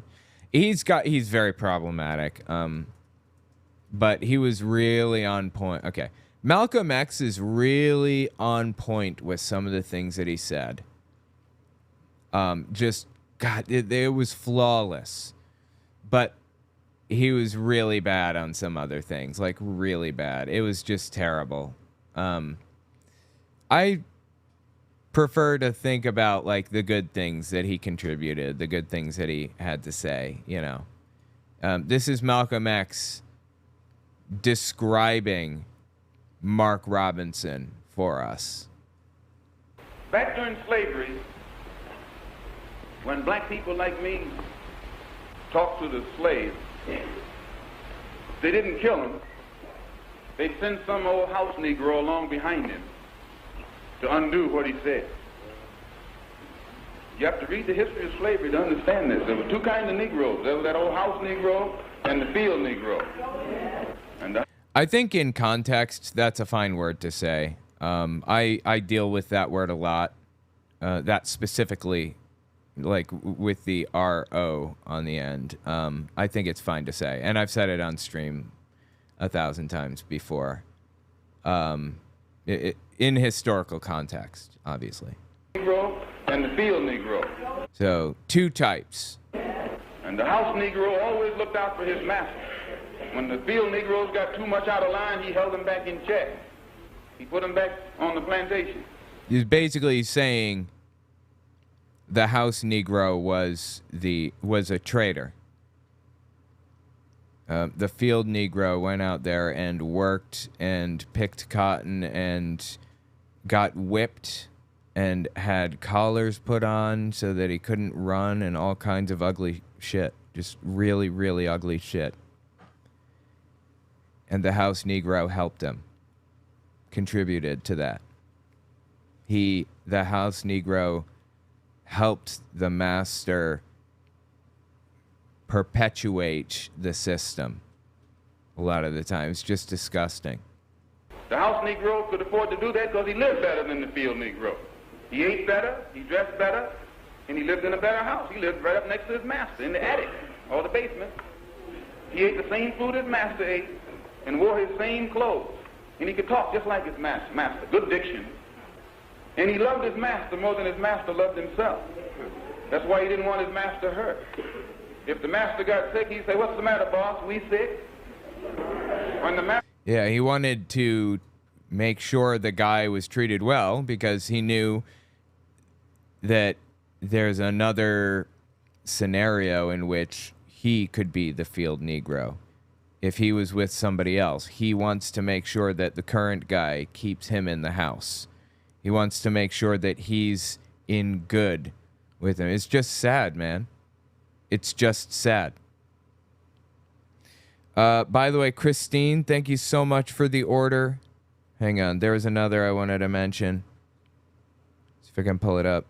Christine and Sarah, thank you guys so much. And Luann. I may have mentioned Luann, I'm not sure. But thank you guys, all three of you. I appreciate the book orders. I'm glad you guys are excited for it. When the master's house caught a fire, he'd try and put the fire out. He didn't want his master's house burned. He never wanted his master's property threatened. You know, that's fascinating because at the time, if the master's property was threatened or if the master was threatened or died or whatever, the slaves could just walk away. They could just leave. They could slip out. They could go to the Underground Railroad, you know, and try to make their way to the north. And here we have a house Negro contributing to the problem, helping the masters in the master-slave, you know, helping the masters in the slave trade operation. And he was more defensive of it than the master was. That was the house Negro. But then you had some field Negroes who lived in huts, had nothing to lose. They wore the worst kind of clothes, they ate the worst food, and they caught hell. They felt the sting of the lash. They hated their master. Oh, yes, they did. If the master got sick, they prayed that the master died. I mean, these are human beings. Something that people don't understand sometimes. I mean, right-leaning people, they don't get it. Like, these are human beings that you're doing this to. You know? They pray the master dies if he gets sick. If the master's house caught a fire, they prayed for a strong wind to come along. This was the difference between the two. And today you still have house Negroes and field Negroes. Yeah, we're not in a slavery situation right now for the black community. We are for prisoners, but that's a different story for a different day. We're not in a slavery situation for the black community, but we are still in a kind of destructive mindset. Some people are. You know, white people and black people are both in a deeply destructive mindset. It's destructive to themselves. It's a self-sabotaging mindset. I'm a field Negro. He wanted to be known as the field Negro. He's the one that wasn't going to support the system, wasn't going to take it, was going to do everything he could to tear it down. Then we have Mark Robinson, Republican candidate for governor for North Carolina. So in a few months, he's going to face off against a Democrat to decide who's going to be the governor, Mark Robinson or a Democrat. And right now, it's a Republican governor, I think. So he's got a shot. Now, what did this guy have to say exactly? This idiotic guy was on stage with Candace Owens a few days ago and asked her, what America are we going back to make America great again? The one where women couldn't vote or black people were swinging from trees? I would say to him, if I was standing in front of him, I absolutely want to go back to the America where women couldn't vote. Do you know why? Because in those days, we had people who fought for real social change, and they were called Republicans. I mean, they were the left-leaning people. Yeah, people who fight for social change lean left. Conservatives want to conserve the past. They want to keep tradition, you know, the traditionalists. So did he get confused? Did he like put an R down instead of a D, but he meant to put a D because he's progressive? Is that what he's trying to communicate right now? Like, people thought that when you went to register to vote that you knew which party stood for which thing, but apparently some people are too fucking stupid to understand. Maybe they should, like, outline it a little bit more clearly. I don't know. And they are the reason why women can vote today. Those days that he talked about when black folks were swinging from trees, guess who it was out there fighting to bring that to an end, to bring Jim Crow to an end? Who? It was Republicans. It was the left-leaning party, which was the Republicans at the time. Dude's a propagandist, and it's absolutely disgusting. He's propagandizing against his own best interests. Like, how can he justify this to himself? It's wild. Tell me what you think. I'm going to probably splice that together later and move the pieces around. Eisenhower was a 5-star general of the Army. 5 stars can only be reached during war. That led the European theater of World War II. Oh, yeah, okay, I thought so. He was also involved in the Korean War, right? And I didn't know 5 stars could only be reached during wartime. Interesting. Wasn't Michael Flynn a 4-star general before, like, effectively committing treason against the U.S. government, basically? How many stars did have? I'm just super curious now. How many stars? Oh, he was a lieutenant general. Interesting. Wow. 24th U.S. National Security Advisor for Donald Trump. When it turned out he's taking contracts from foreign countries to capture and kill or whatever U.S. citizens, certain U.S. citizens that the Turkish government didn't like and wanted gone. Michael Flynn, no joke, took a contract from Turkey to fulfill Turkey's request by capturing or killing this guy, a U.S. citizen, while he was in office.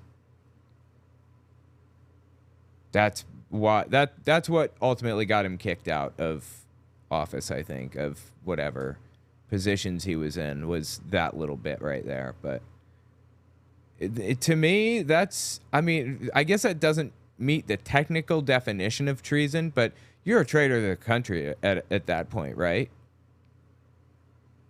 Like, you've betrayed the country in favor of another.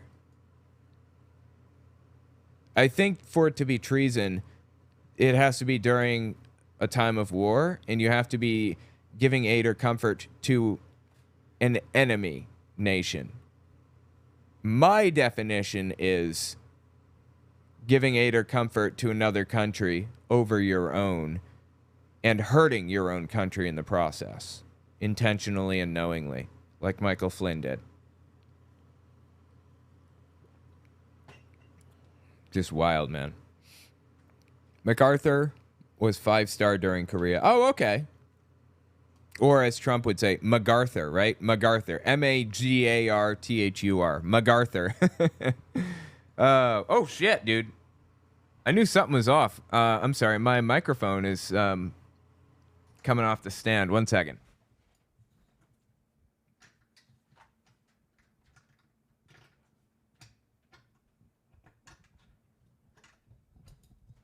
Okay, the mic has the stand has completely come off. Give me a second. I gotta loosen it and then I'll fix it. Hang on. I mean, this stand was like $22, but I love this stand to death. It's a really good stand. Wait, am I doing it the wrong way? I think I'm doing it the wrong. Yeah, I was. Okay, there we go.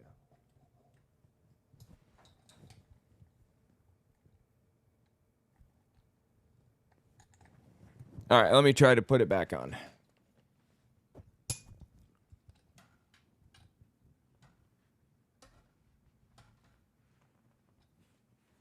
Didn't loosen it enough. A little more. Okay, try now.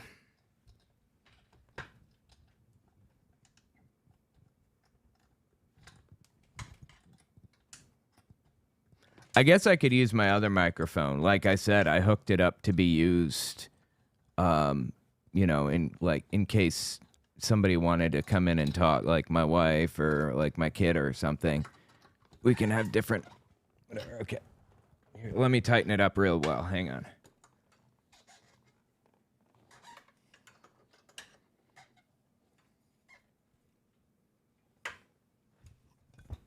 I'll have to do a better job later of fixing it, but yeah, that good enough for now.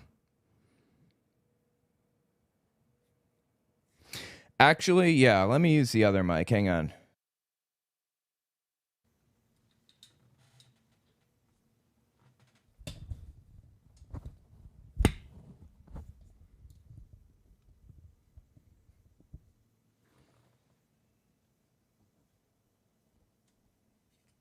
Okay, that should work. Let's put a different pop filter on. Sorry about that. Tighten these up. Okay. Good enough. Now I have a humongous heckin' like microphone arm coming down, but it's fine. Michael Chang, Ulysses S. Grant, is the most recent 5-star general being posthumously awarded the rank in December 23rd, 2022. Oh, I heard about that, I think, at the time. I remember that. It was super interesting. MacArthur, didn't MacArthur basically, like, run the war against Japan and did, like, a bunch of firebombing, and he was the one that... He basically decided when he finally got there and got in and they surrendered, he didn't take control of the area. He told them that they could keep control, but they needed to be like they had to have a constitution, no more like empire stuff, and get rid of all of the Nazi, you know, imperialist insanity. And that's basically what happened, for my understanding. The guy in charge at the time, Emperor maybe, had so much respect for MacArthur after he did that, you know, Japan's been an ally ever since, effectively. A correction for Grant, he became a 6-star. Oh, 6-star, wow. That's crazy. I didn't know there was a 6th star. That's pretty cool. Anyway, okay, let's hit the next story, shall we? Don't forget, check out my book, okay? owenmorgan.com/book. It's pinned. I would really appreciate that very much. All right, let me reset. Yep, we're doing pretty well on time, I think.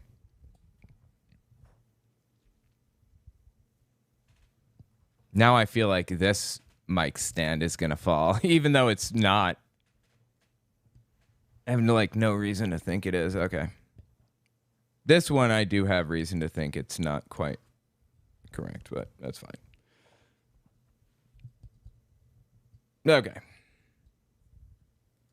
Next story I got here is about Oklahoma and then Stu Peters. That's an anti-Jewish one, an anti-Semitic one. It's fascinating. I'm probably going to later insert my clip about the protocols of the Elders of Zion and the origins of it. I have like a 16-minute clip about it. I should probably try to shorten it up to, I don't know, 5 minutes if I can, so I can insert it easier. So if you're Jewish, stick around, because we've got, or if you're interested in that, you know, the Jewish stuff, then stick around, because we've got a complete nutcase to talk about, a complete anti-Semitic nutcase. Nope, that's not the one. Here we are. Doing well on time. Really well, actually. 9:40. Yeah, we're doing really well on time. Damn, we are way ahead of schedule. That's great. How are we so ahead of schedule? How'd that happen? Don't look a gift horse in the mouth. Okay. Father, we just claim Oklahoma for you. Every square inch, we claim it for you in the name of Jesus. This is Kevin Stitt. He is the Republican governor in, oh my God. I suddenly forgot what, oh yeah. He's the Republican governor in Oklahoma. Fascinatingly, he's not the only absolute, for lack of a better term, insane nutcase, like Christian nationalist nutcase in office in Oklahoma. I don't know what it is about that state, but they're turning out nutcase after nutcase right now. It's weird. And on top of that, you know what else I heard about him? I'm dumber than a box of rocks in a lot of areas. Facebook just makes people think I'm smart. Thank you, Greg. I appreciate your contribution to the conversation. And Shane Vaughn has something to say, too. I've lived for the Lord my whole life, and I was dumb as a box of rocks and didn't know it. Anyway, thank you guys for that contribution. I appreciate it. Now let's continue talking about Christian nationalist extremists.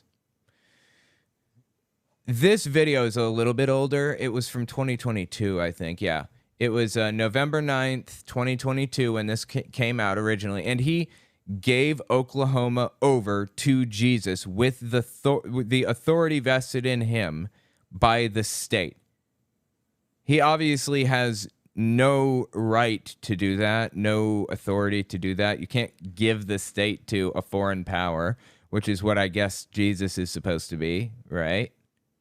But he did it anyway. Father, we can do nothing apart from you. We know we don't battle against flesh and blood, but against principalities and darkness. And Father, we just come against that. We just loose your will over our state right now in the name of Jesus. We just thank you that we claim Oklahoma for you as the authority that I have as governor, and the spiritual authority and the physical authority that you give me. That is absolutely insane. The spiritual authority and the physical authority that you give me. Absolutely nuts. I have another clip we're going to look at in a minute, one that just came out from this dude that's even nuttier, if you can believe it. Seriously. And it kind of clarifies his point of view on the subject. I'm sorry. I'm trying to fix my microphone stand right now because it's being kind of weird.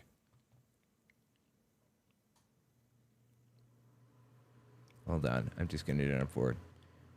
All right, now check this out. So he thinks that God put him in this position. By the way, Kevin Stitt is about as corrupt as they come. He was primaried by Republican operatives leading up to the election of Oklahoma governor. I don't remember when it was, 2022, I think, maybe. Anyway, he was primaried. Republicans wanted him out of office at the time because he was, like, destructive.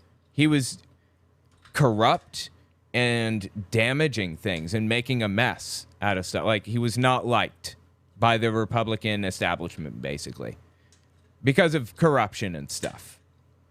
Hold on, let me just, I think I fixed it.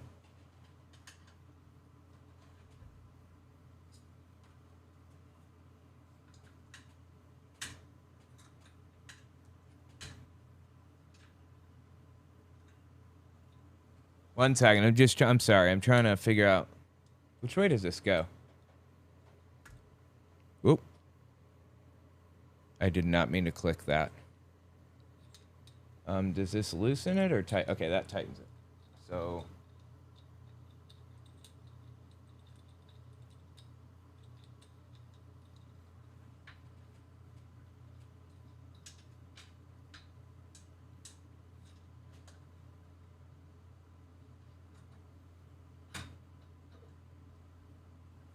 Okay, I'm tightening.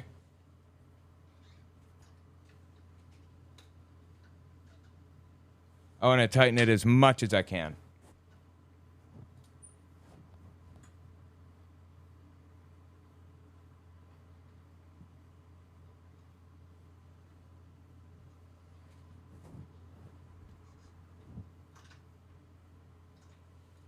All right, there we go. Now I'm going to switch back. I think I fixed it.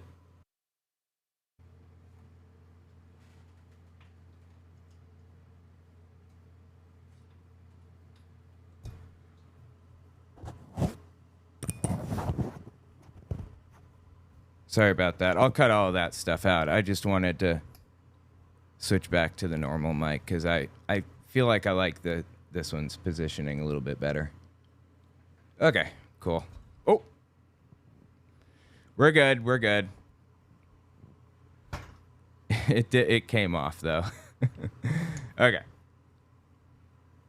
Yeah, got some mic adjustments to do, obviously.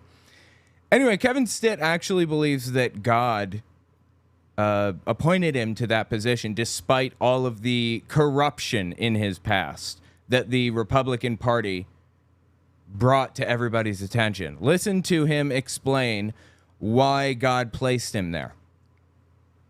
I really felt called to run for governor, and I'd never been in public office before. I was super, super scared, very nervous, but you know, when God— Wait, I'm sorry, he'd never been in public office before when he ran for governor? Is that real? I really felt called to run for governor. That's crazy. People don't normally go straight from zero to governor like that. That's really surprising. Usually they start as like a city councilman or a school board member or something, and they're involved to some degree. But I can't believe that this guy was never involved in politics at all. I mean, assuming he's even telling the truth. It's hard to know if anything he says is true. I was super, super scared, very nervous, but you know, when God calls you to do something and you step out in faith, he just uses ordinary people to accomplish amazing things. And why did I become governor? You know, I was wrestling with that. Like, Lord, why did you call me to run for governor? Do you think maybe you weren't called by the Lord to run for governor? Do you think maybe there's a possibility that you just felt like running for governor? And by the way, how do you know that it's the Lord giving you these messages and not the Satan? How do you know? Tell me how you can tell the difference between God's voice and Satan's voice. And one of the reasons I think that I'm in this seat is I promised to sign every piece of pro-life legislation that hit my desk. So he thinks that is God's intent for him. He thinks that's why God put him in power, to sign every piece of quote-unquote pro-life or anti-choice legislation that passes, that crosses his path. Sign every piece of pro-life legislation that hit my desk. Interesting he says that. Again, I say, how do you know it's God's voice and not Satan's voice speaking to you? Okay, I want to make a point now, all right? First of all, Jesus did not say a word about abortion or gay people, by the way. The only real record that we have about abortion in the Bible, really, is from Numbers 5:11 to 22. I've talked about it before. It's probably time to talk about it again.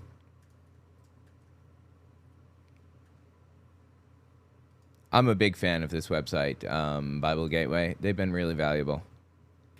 No, I don't want to support you. Oh, my God. All right. So, Numbers 5:11 to 22, 11 to 23, somewhere in that vicinity. It's a story about an unfaithful wife. It's a test for an unfaithful wife, okay? If somebody believes that or even suspects that maybe their wife was unfaithful, they take her to the priest who whips up this concoction and prays over it or whatever other thing, and they bring their, what do they call it? Their payment. They're supposed to pay the priest for this, I think. She drinks it, and it aborts the baby if she really did cheat. That's the test for an unfaithful wife.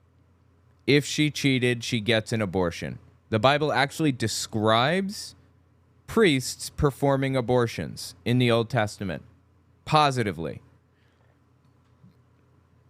At no point in the Bible, anywhere ever, does it even imply that maybe God would be in favor of an abortion ban, the way that Kevin Stitt seems to think. The verse commonly used by these guys, I think, is from Ezekiel or something. And it's basically a reference to one of God's prophets. The verse says something to the effect of, God knew this prophet before he was, like, born, before he was a gleam in his mother's eye or whatever. He knew, the point is that he knew the prophets before they were born. He knew the prophets from day one. God did.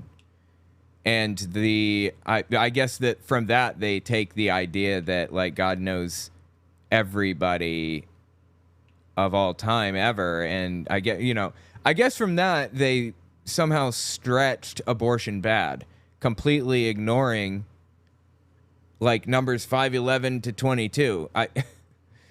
It's right here in black and white. I don't know what else to tell you, guys. God is in favor of abortion. How does it get more clear?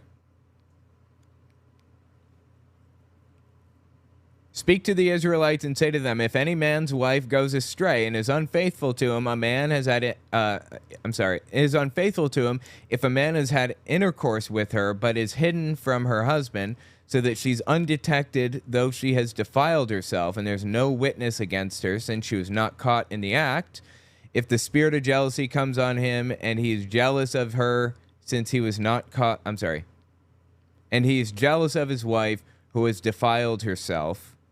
There's a lot of defiling going on here. Or if a spirit of jealousy comes on him, and he's jealous of his wife, though she has not defiled herself, then the man shall bring his wife to the priest, and he shall bring the offering required for her, 1/10 of an ephah of barley flour, so on and so forth.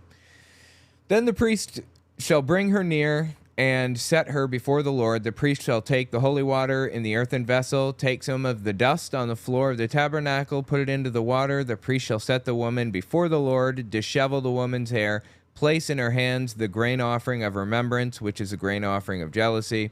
In his own hand, the priest shall have the water of bitterness, called bitter water, by the way, that brings the curse. Then the priest shall make her take an oath, saying, if no man has lain with you, if you have not turned aside to uncleanness while under your husband's authority, be immune to this water of bitterness that brings the curse.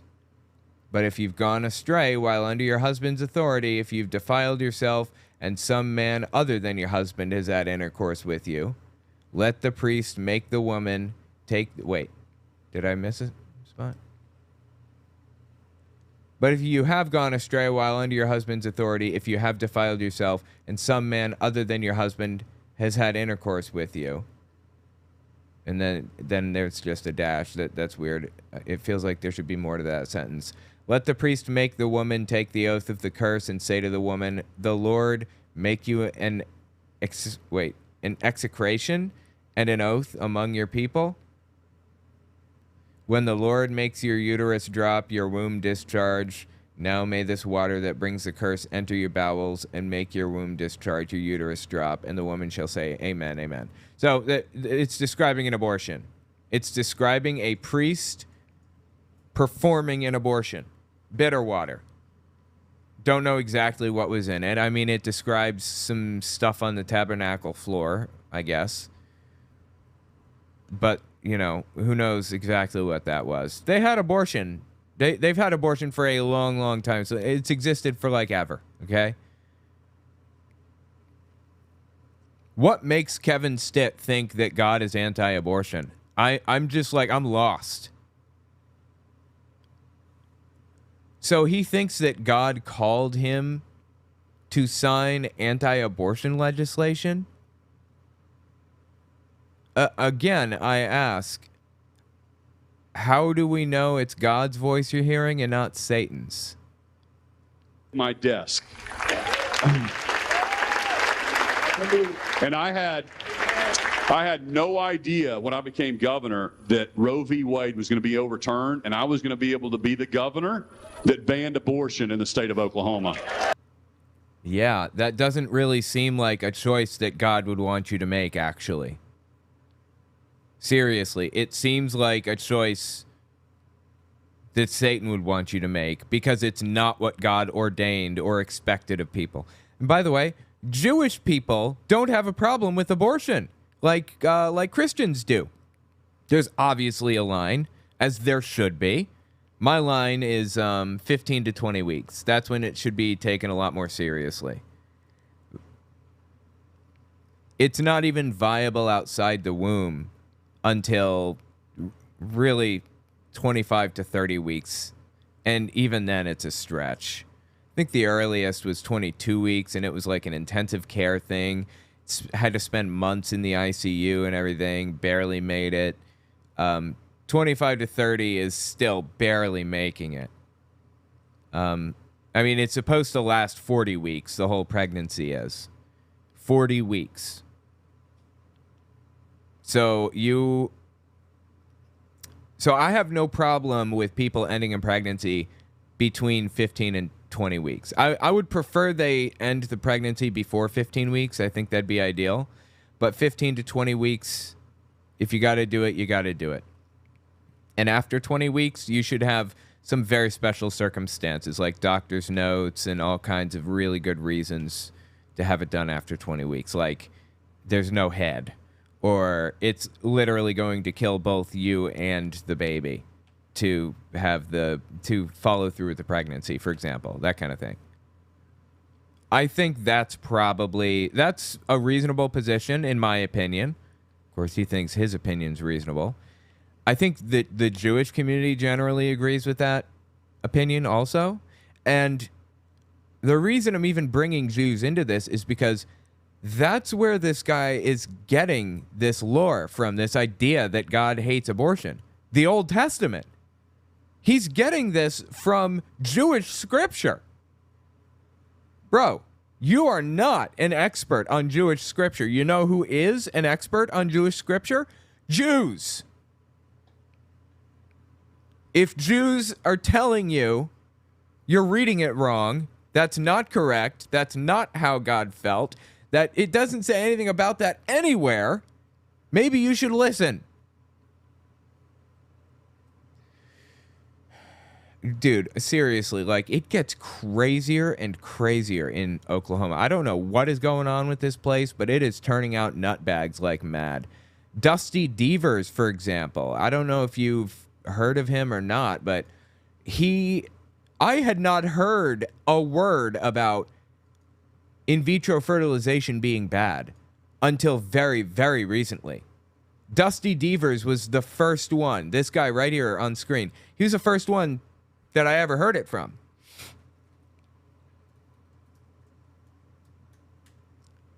And he literally referred to Okay, so if you don't know IVF, it's basically where they take an egg cell and they take a sperm cell, multiple of each usually, and they mix them together and they freeze the embryos for future use because it's a very difficult process. You have to take injections every week. It's for people who want to have children but can't or are struggling with it. IVF helps people have children. It's a good thing. But for the very first time ever, basically, I heard Dusty Devers, this senator, state senator from Oklahoma, again, talking about IVF like God hates it or something. Again, you mix the egg and the sperm together so it forms into two cells, basically, and then you freeze it, flash freeze. And you can use it in the future. You know, as many kids as you want to have, you can have them. You just got to take like the fertility drugs. Again, it's really hard to retrieve the egg cells. A little easier for the sperm cells, obviously. But those are kind of free. But the point is, this has helped countless people have children who could not have children otherwise. And it just blows me away that like Republicans are now going after IVF, something that helps people have kids. Today, I want to ask and answer the question, what must you and I do to love our IVF embryonic neighbors as ourselves?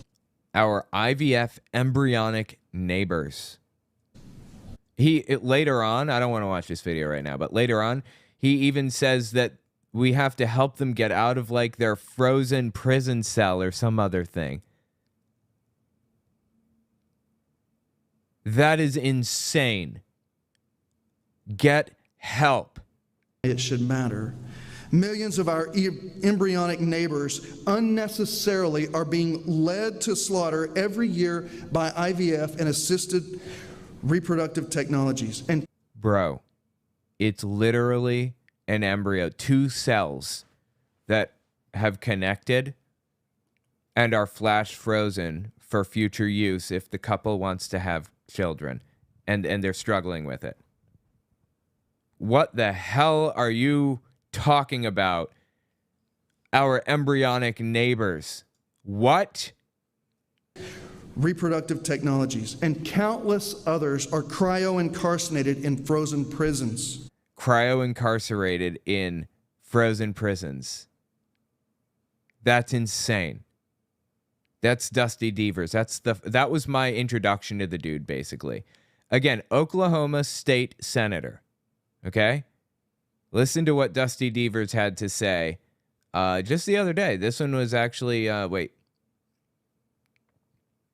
This video is from This video is from late February 2024. Give this a listen. From a pastoral standpoint, it should be very evident and clear why Satan would want young men, especially, bound up and their consciences overburdened in conviction from porn usage. I'm sorry? What? This dude wants to ban porn use. Really? I'm not joking. I am 100% dead serious with that. Are you okay, Oklahoma? Blink twice if you're being held captive and you need help. What the hell is happening right now? It's in the church, too. Every person who's watching pornography knows in their conscience what wickedness it is and how harmful it is, but it's so hard to turn away from. And I'm telling you right now, if you will turn and look to Christ and see that what he has offered in... I see he's a pocket square man. You can see his little pocket square here. Interesting. And see that what he has offered in his life, death, and resurrection, in the forgiveness of sins and eternal life with God, is infinitely more than anything you could ever find in the offerings of pornography. Christ offers true companionship. He offers true grace and love. He laid down his life for you. Christ has offered you a paradise at the sea instead of mud pies in the slum. You no longer have to be bound in addiction, which is a banquet in the grave. You can be set free, not only from... Dude, this is insane. I'm sorry, man. I let that go too long. That is nuts. Get help. Seriously. For the record, I don't even look at porn. But, I mean, I have a wife, so. But I would be willing to bet, just being a male myself, 99.9% of men do. I would say 99.9% do. I know it feels like a man is cheating on you if he looks at porn. It's a virtual guarantee that your boyfriend is looking at it. I'm sorry. If you don't want to know, then don't ask. That's my position. You know, it's a reasonable opinion that it's cheating to look at that. I suppose I can get on board with that. I mean, like I said, I don't look at it. There's no point. But to ban people outright, ban them from doing this. How is the Republican Party, how do they have the reputation of being the party of freedom? I don't understand how that happened. What? I haven't heard something like this from a Democrat literally ever. Nothing like it. I've never heard anything even close to this coming from a Democrat on any level of government that I can remember. And there are some crazy ones out there. Remember Menendez? Dude that was hiding like gold bars in his suit pockets or something? This is crazier than that. Christ. If you turn to him, you will be set free. But also, our laws need to protect us from this harmful, vile, wicked content that is... Our laws need to protect us, quote unquote, from this harmful content. Wicked content that is everywhere in our culture. Not only is it biblical to ban pornography, but it is also constitutional to ban this obscenity. It is. It's constitutional. Interesting. Okay. And how are you going to square that with the First Amendment, people's right to free speech, to say whatever the hell they want, whenever they want, without being stopped by, or without their speech being impeded? How are you going to square that? Well, he's not, of course. He doesn't care about freedom, never did. It was always about controlling people, controlling what they want. Now, if that's not enough, Dusty Devers has also talked about banning birth control and no-fault divorce to try to force people to stay married no matter what, even if they are not compatible at all anymore. And, of course, now he's talked about banning porn, and he's talked about our IVF embryonic cryo-incarcerated neighbors in frozen prison cells or whatever. What is happening, Oklahoma? Get it together, please. Oh, yeah, I had that clip lined up. Okay, I was going to watch that. Even worse, if you can believe it. Oh, my God. There's a dude named Ryan Walters. If you guys don't know Ryan, you know what? I don't have time. Sadly, I don't have time for Ryan. Hang on. Sadly, I don't have time for Ryan Walters, but rest assured, this is an absolutely psychotic story, too. Let me just give you a little taste of this, and I'll talk about it at length in a future video. This is Ryan Walters, superintendent of all of Oklahoma, I think. It's an elected position, I believe. And he is just a political nutcase. He's a Trumpist crazy. This is him sitting in a classroom with children, a public school classroom with public school kids, as an actor of the state.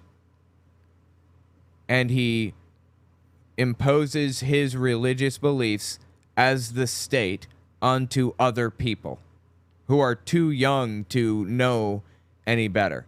I don't know why the teacher didn't step in here and prevent this. Very good. Hey, look, I love that you guys are paying attention, guys. I appreciate you guys so much. I'm so excited to read with you guys today, so thank you for letting me be here. Before we do that, I'm just going to say a quick prayer real fast. Dear God, thank you for these wonderful students, and thank you for letting us be here today. God, I want you to please be with the state of Israel, our country, our nation, our state, and our schools. Thank you so much for the opportunity to be here with you. Holy Christ on a cracker, dude. Insane. Absolutely insane. There's so much to dissect there. Oh, I don't think that school teachers or superintendents or anybody in the system all the way from the top to the bottom should be taking an official position on this stuff at all, in my opinion. Also, how is someone in favor of Israel? Really? I mean, being in favor of Jews? Absolutely, 100%. I am with you all the way. But you're in favor of this, like, extremist nutcase government that's, like, doing terrible things right now? That's just bizarre. Anyway, oh my God, dude. Yeah, do you remember these desks? If you're listening, I apologize. I'll describe them. Little blue chairs, they're metal, you know. They got metal rails, and then they have a curved plastic blue back on the top, and then it's just a flat blue square on the bottom. And it's connected to a little desk, like a little arm thing that comes out on the right side and stretches around to go in front of the student. This is the absolute worst for left-handed people. Oh my God. I'm left-handed, by the way. Well, these desks bring back memories. Schools. I had a desk that you could just cram shit in, you know, you just shove stuff in there, and you know, papers that were due like 3 weeks ago, and some douchebag's pencil that you borrowed the other day, totally forgot to give back, you know. I also had one that lifted up like a car hood. You guys ever have one of those desks when you were in elementary school? These look like desks that I had in college more than I had in elementary school. In our schools. Thank you so much for the opportunity to be here with these wonderful students today. Amen. Amen. Amen. Wow. You can see that some of these kids aren't even paying any attention. Like this kid over here in the back on the right in the pink, she's just like swaying back and forth, just doing whatever, doesn't care. This one over here doing the same thing, like whatever. Only some of them even bowed their heads when he started praying. That's fascinating. Okay, where does he start praying? I'm just going to say a quick prayer real fast. Okay, here. This is where he starts praying. Now let's see which kids lower their heads. 1, 2, 3, 4, 5, 6, 7, 8. I would say 8 kids out of how many? 14. 8 out of 14 roughly lowered their heads or participated to any degree, it seems. Anyway, this is completely wrong. This is the state imposing a religious belief as state actors on children. That's wrong. And it's illegal. Is he going to face consequences for it? Of course he's not going to face consequences. It's Oklahoma, baby. Plus, we have an extremely right-wing conservative Supreme Court. If he got into any kind of trouble over this at all, it would shoot straight to the Supreme Court, and it'd be rubber-stamped by them in a second. Here's another clip of this dude, if you don't know who he is. Ryan Walters. God. Some of this stuff's so ridiculous, you just have to laugh at it. This is from mid-September 2023. And he's talking about drag queens, because that was the big culture war issue of the moment. We have a drag queen principal of one of our schools who has now hired another drag queen to work inside our schools. This is what Joe Biden wants for our schools, folks. I love that he is so unspecific. Who exactly? Which one? Which school? Tell me specifically which school. What position were they in? Were they a principal? Is that what he said? Were they a teacher? And how do you know they were drag queens? Did you catch them at the library reading to children or something like that? Did you show up at their house and you go in their closet and you found more than 2 pieces of women's clothing? Something like that? You know that used to be illegal, right? Owning more than a certain number of women's clothing, like women's dresses or underwear or whatever. That was against the law for men at one point. And this guy, apparently, superintendent over Oklahoma, knows of a drag queen who is in a position of authority, right, but doesn't tell us who or where or anything about it. Totally. Or he also doesn't tell us how he knows. That's the more interesting question, right? We have a drag queen principal of one of our schools who has now hired another drag queen to work inside our schools. This is... Oh my God, dude. This is Joe Biden's America, folks. They're trying to get drag queens. You let one drag queen in, and then they're all going to come flocking because they know that they can work at a school. Get help. Okay? Seriously, get help. Like, I don't believe that this guy believes a word out of his own mouth. I don't think he believes what he's saying. I think that he is saying it with an ends justify the means mentality. You know? Whatever end he wants to reach, in this case, he wants to reach the end of converting everybody to evangelical extremist Christianity. That's the end. Whatever means that he uses to get there is justified. If that means lying to them, then that means lying to them. If it means dragging them, kicking and screaming into a church building, that's what they gotta do. The ends justify the means. That is the cult mindset. That is one of the key components that makes something a cult. An ends justify the means mentality. And we're seeing it on full display. Like, this is psychotic. This whole thing is psychotic. What is happening, Oklahoma? Get it together, people. Blink twice if you need help. Let me know what you think about this in the comments. I think these people are nuts. By the way, don't feel too down about this stuff. Ultimately, conservatism or traditionalism is a losing position. Society is going to move forward. Conservatives, Republicans are going to create a culture war issue on a single, on a single subject that they can control and spark outrage over. Oh my God, drag queens are blah, blah, blah, blah, freaking out and talking about how they're trying to convert your kids and blah, blah, blah. But what is happening to the black movement while they're zeroing in on drag queens? Those activists fighting for equality and fighting for an end to systemic racism and things like that, they're still there fighting. They're still in the system. Those nonprofits still exist, and they still have, lawyers on tap that are still fighting these cases. And the judges that are, facing these cases for black rights, they're not completely out of their heads against black people the way that they are against drag queens right now. So while the conservative movement, while Republicans zero in on and focus on a single subject, everybody else is benefiting. Trans people are the target right now.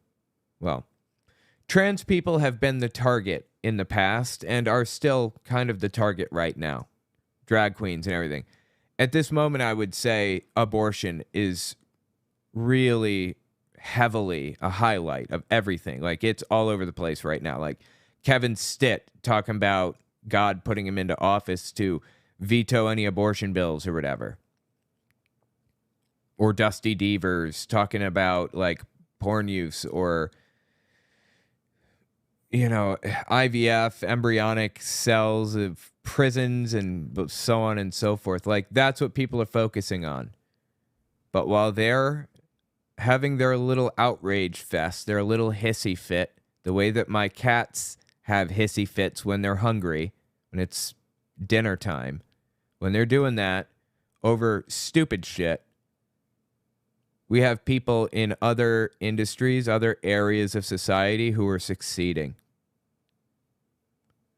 Republicans seem to only be able to spark outrage about like one thing at a time.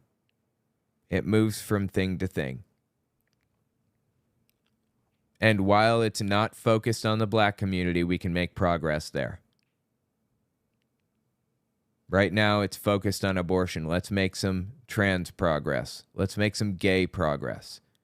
Let's get some court cases pushed through that allow or that fortify gay marriage. Let's codify gay marriage. Yeah, the Supreme Court decided it's legal nationwide. Well, let's codify that. Get Congress to write bills to produce it, you know, that kind of thing. There are activists in the system that are working toward those things right now. So I don't want you to feel down when you see this crazy shit. Ultimately, it's a good thing. View this crazy shit as a good thing. Is he going to succeed in getting porn banned? No, he's not. Almost certainly. Maybe, I suppose. But the black community, the trans community, the gay community, they're going to make progress while these people are zeroed in on this fictitious monster that doesn't exist. So don't feel too down about this, okay? I know it's stressful. I know it's scary. But ultimately, you should look at it as a good thing. And you need to get out there and vote like your life depends on it, because somebody's does. With that being said, let's talk about these people. Okay. Now, I'm going to put that at the beginning. Anyway, let me know what you think about these people in the comments. Like I said, don't put too much thought into this stuff. When they're fighting this invisible monster of, like, pole dancing in classrooms and stuff, it means they're not focused on the black community and black activist groups like the NAACP can and are fighting for, can fight and are fighting for equality. They are fighting court battles today, right now. I know how this system works on the inside. My wife is in law school right now, and I've seen it. I've seen how the system works. You got an organization like, say, the NAACP or the ACLU, pick one. They're nonprofit organizations. They don't pay a dime in taxes. They don't have to pay anything in taxes, right? Because they're nonprofits. And they largely function off of donations, but they commonly have a setup where they make money elsewhere. They make money in other ways. Like they'll hold conferences, for example. And conferences are a fantastic way of generating a ton of money for the organization. Or the CEO of this company will write a book, and all of the book proceeds will go to the nonprofit, for example. I mean, the ACLU and the NAACP are fantastically funded. They're really, I mean, they're not funded enough, obviously. They could be more, but they're well funded. So they hire lawyers and they put them on staff and they watch for crazy things to happen. The NAACP, for example, they watch and wait and see anytime a black person is discriminated against for the color of their skin and nothing else, they take them to court. They fight the court battle. They'll go all the way to the top. Do you know how many court cases state Supreme Courts hear every year? Let's just pick one state, a random state. I'm not going to pick New York because they...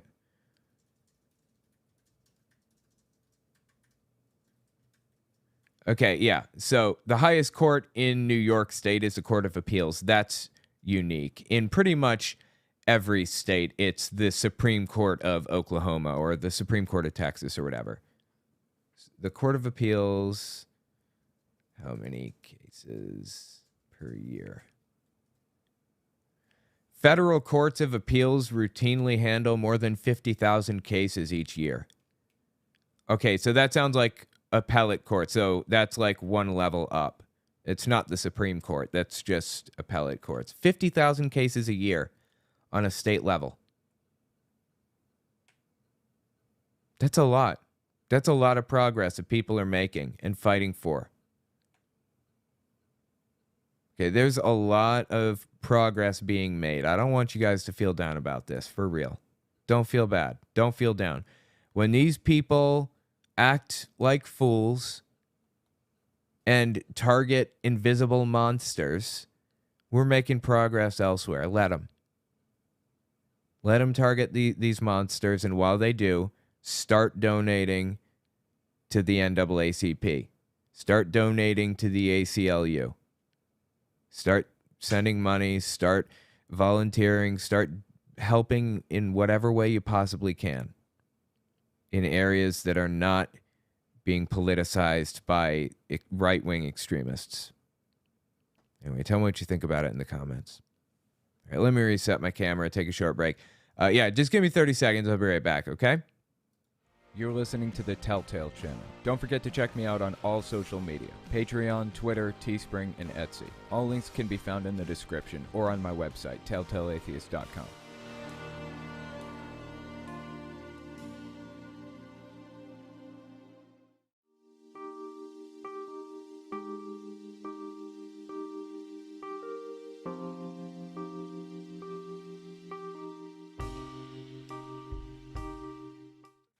Welcome back. Alrighty, let's see here. Okay, so I want to talk about something that is just bizarre. Before we hit it, though, hang on, let me open the thing 1 second here.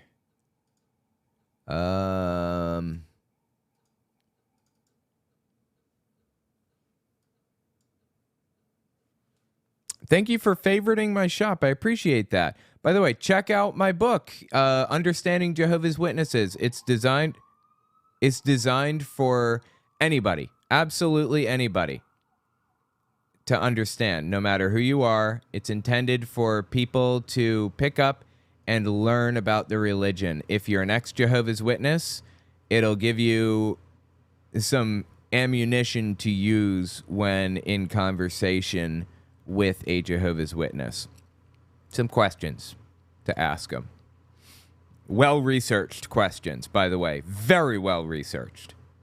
If you're a Jehovah's Witness, just got some questions for you, man.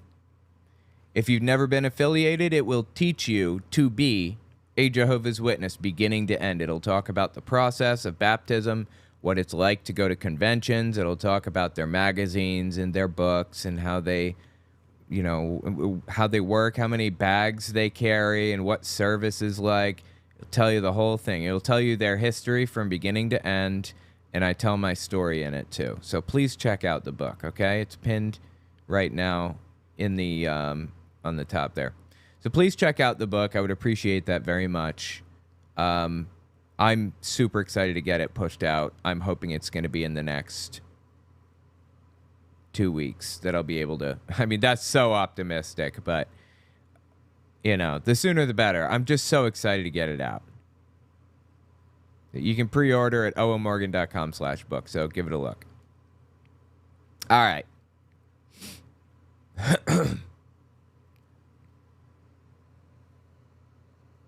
6 stars strictly honorary. Right, that's what I thought. It's not possible to, like, there's no special thing you can do for that. Godzilla just won its first Oscar. Woo. I know it's unrelated to the stream, but as a Godzilla fan, this is fantastic news. Wow, that's really interesting. Yeah, I actually know that Godzilla is a big deal to some people. So congratulations to Godzilla. I didn't know that there was a new Godzilla movie out. Is there a new Godzilla movie out?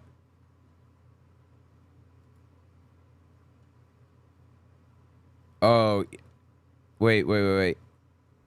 Yashi Stampede's 10-penny magnet quote. Oh, that's good. Let me write it down. I got a little list here.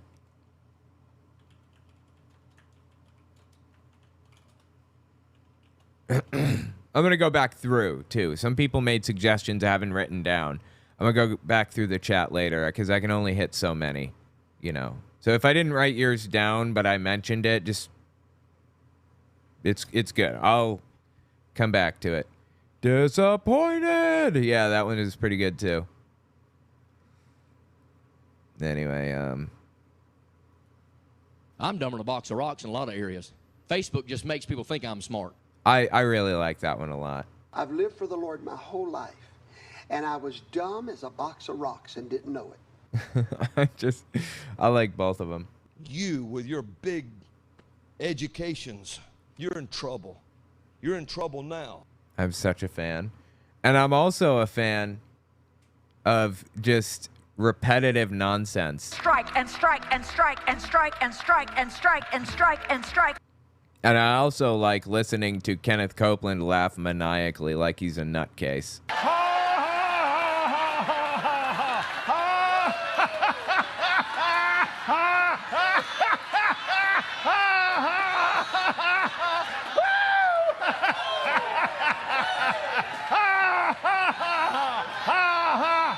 That was so disturbing, dude. I remember seeing that for the first time and thinking, what the hell is happening right now? This is just wild. Anyway, Godzilla movie came out called -1. Oh, I didn't know that. Okay. Interesting. Huge tracts of land. All right, let's hit the next one. Give me a second. This one will probably particularly appeal to Cootmaster. Okay. For those of you who don't know, this guy on the left here, this is Stu Peters.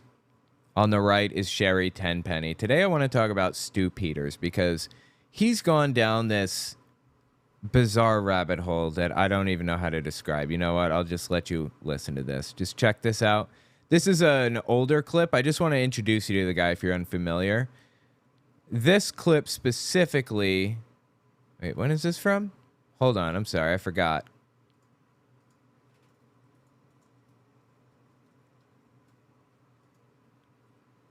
This specific clip is from late January 2022, okay? Stated goal. It's about the pandemic and that the vaccines are doing this and that and blah, blah, blah.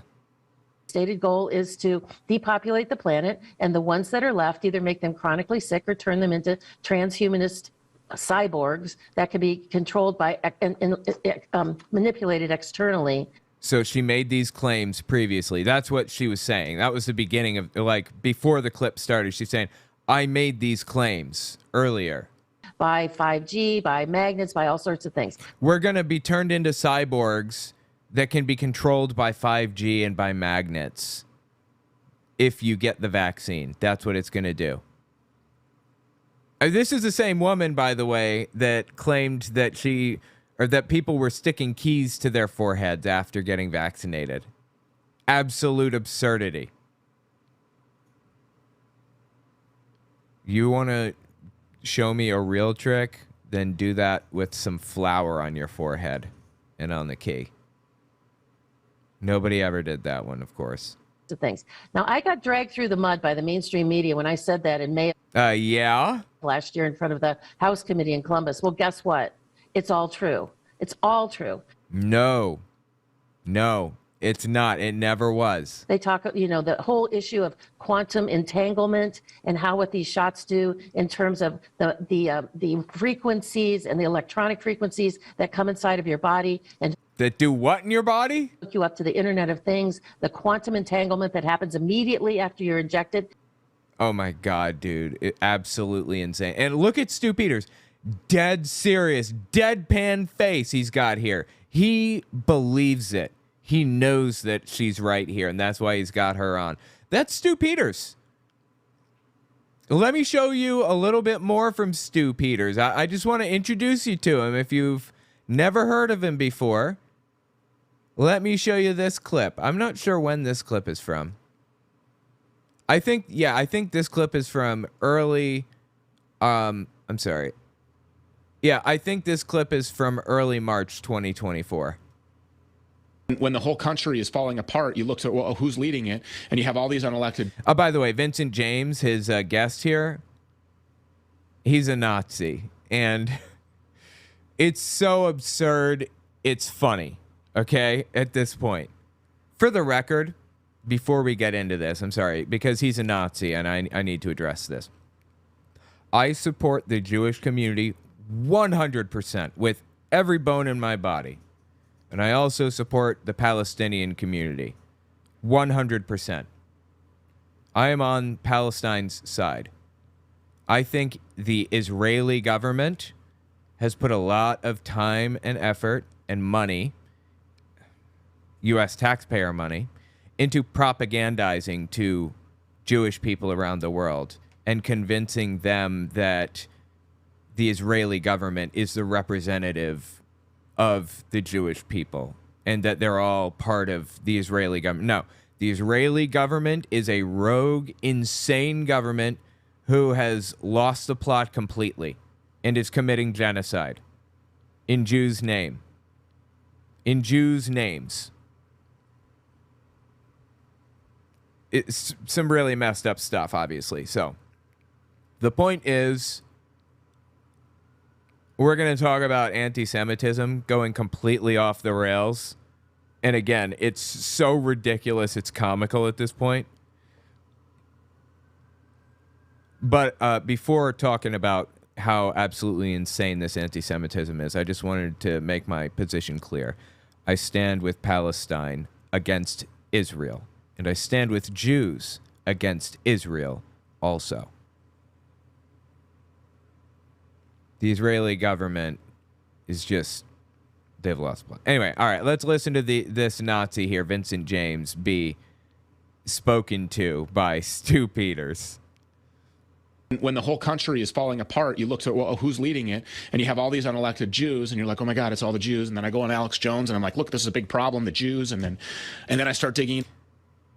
Okay, I gotta say, I've never had this problem, dude. I've never had this problem. This dude is seeing Jews behind every blade of grass right now. And then I start digging into it more, and like every conversation that I have, I mean, it could be about food that's bad for you. It could be about what's being sprayed in the skies. It could be about, chemtrails, dog food that you feed, and everything is Jews. It's all like everything that's going wrong in every sector of life. It's like the person that's leading it happens to claim to be Jewish. Oh my God, dude, this is insane. Yes, there are Jews that live in the United States, and they work just like everybody else, and they have religious practices just like everybody else. Doesn't mean there's some big conspiracy. And hey, sometimes Jews like to hang out with each other, just like Christians like to hang out with each other, just like atheists like to hang out with each other. There isn't this big conspiracy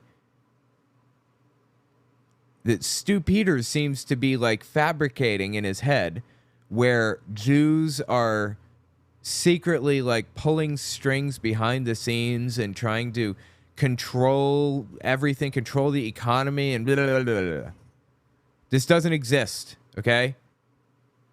It's just people in the system doing their jobs, working, doing things, producing movies or talking on radio shows or, working at banks or whatever. I mean, it's just people doing their jobs.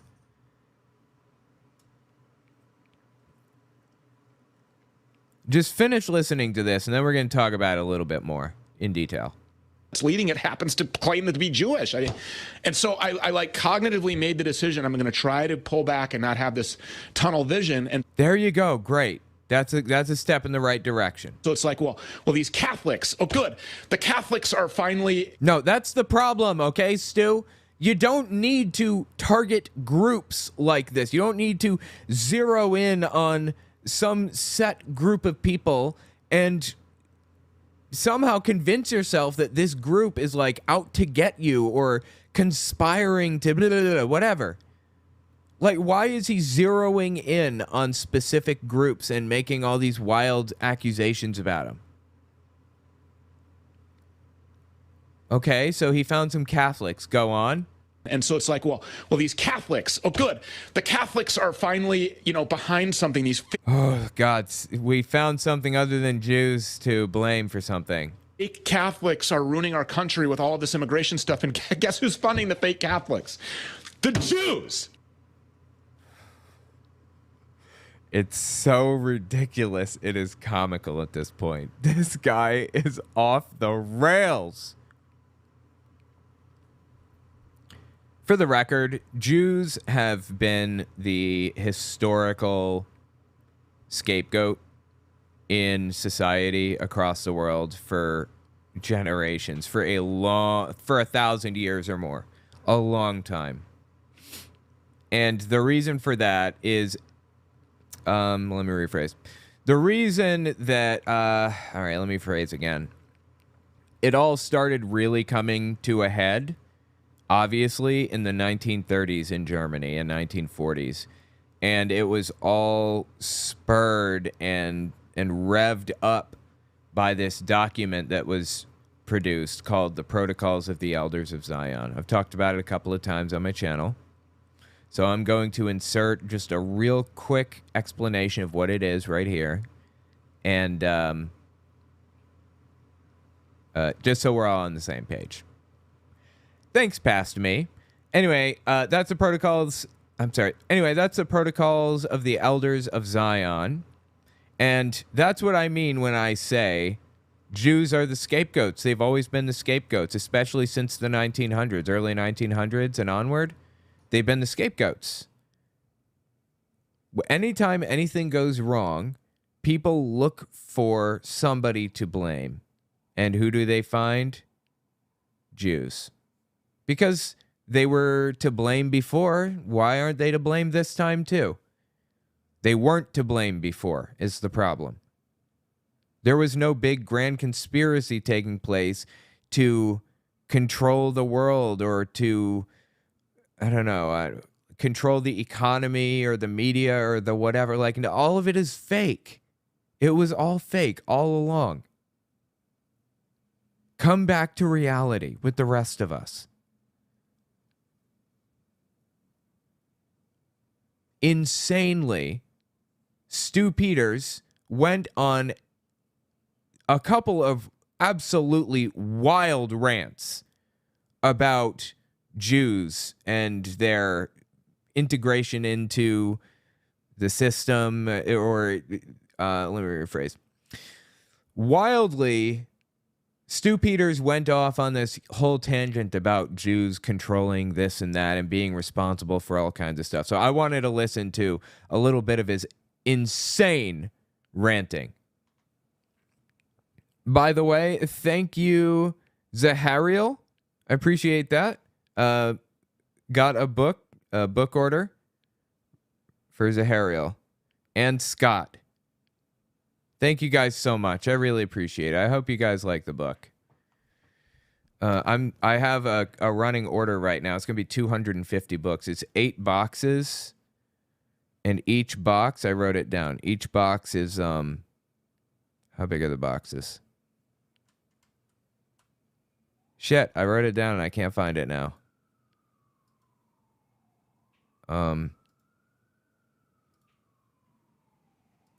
Well, heckers. I had it. I think the box is basically 1 foot by 1 foot by 1 foot, roughly. And there are going to be 8 boxes. So I'm going to have 250 books in my house. I already have 200 bubble mailers over there. And I have a label printer here. I've got 2 stacks of labels this thick. I'm just going to print the label, stick the book in, sign it if need be, stick the book in, pull the thing off, close the label, throw it in my cart. I have a cart that I'm going to put it in. I'm going to push that gigantic cart. Thing's probably going to weigh like 50 pounds by the time I'm mailing out my first tranche of books. I'm going to push it all the way to the post office and drop it in the drop box there. I wonder how pissed off they're going to be that I'm dropping like 200 something books in their drop box. I'm going to have to stagger it. I'll do it like, you know, maybe I'll do 40 books a day. I'll mail 40 books a day or 50 or something. And that way I'll get it all pushed out soon enough. I can't wait for this book to come out. Anyway, sorry.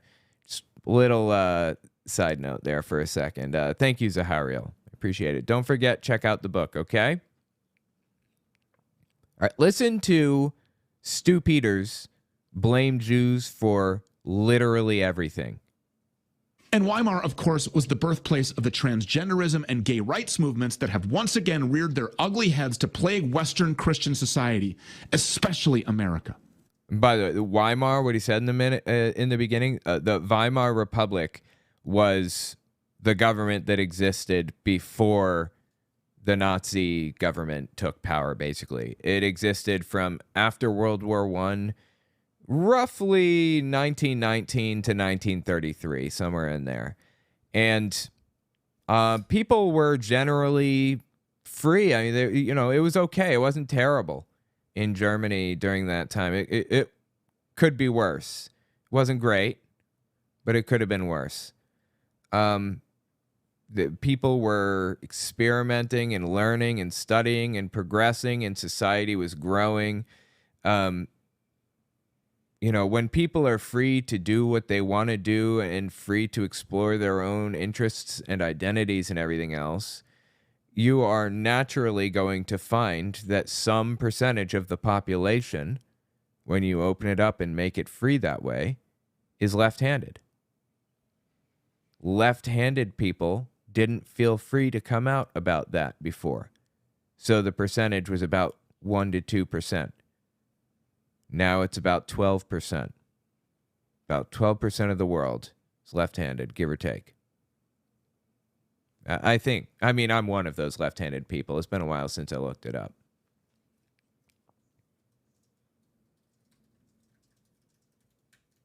Uh, 10%, I'm sorry. It looks like it's about 10%. And in the same way, some percent of people are going to be gay. Some percent are going to be trans. I mean, that's just how it works. When you open a society up enough that people feel free to explore their own identities and their own interests, to figure out who they are and all that other stuff, you find that those numbers start to level off at a certain point. So the Weimar Republic was the government before Hitler, and people felt a little more free under the Weimar Republic to experiment and learn and do their thing. And somebody, I don't remember who it was, somebody talked about, you know, being trans in the Weimar Republic. And that's what Stu Peters is talking about. I'm sorry. That's what he is complaining about right now. The Weimar Republic not being extreme enough. Just checking here. USPS does pickups too. That's true. They do. I could bring it down, but I don't want to like hassle my building or whatever. So anyway. Especially America. All right. So Stu Peters right now is complaining about the fact that people were free to do what they wanted to do. And he's blaming the Weimar Republic for trans people and for gay people, I guess. Saying the lefty government that existed before Hitler has corrupted us today. Wow. Okay. Heads to plague Western Christian society, especially America. All of this was happening with the full blessing of the Weimar government, which was largely controlled by Jews. I don't know where he got that from, but okay, if there were, I mean, that doesn't even sound true. I seriously doubt it. But even assuming it was true, okay, Jews were in the system.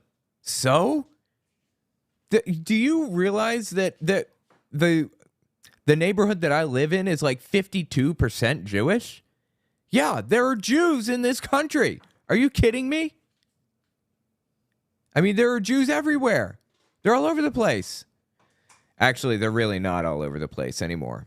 Thank you to Hitler for that one, right?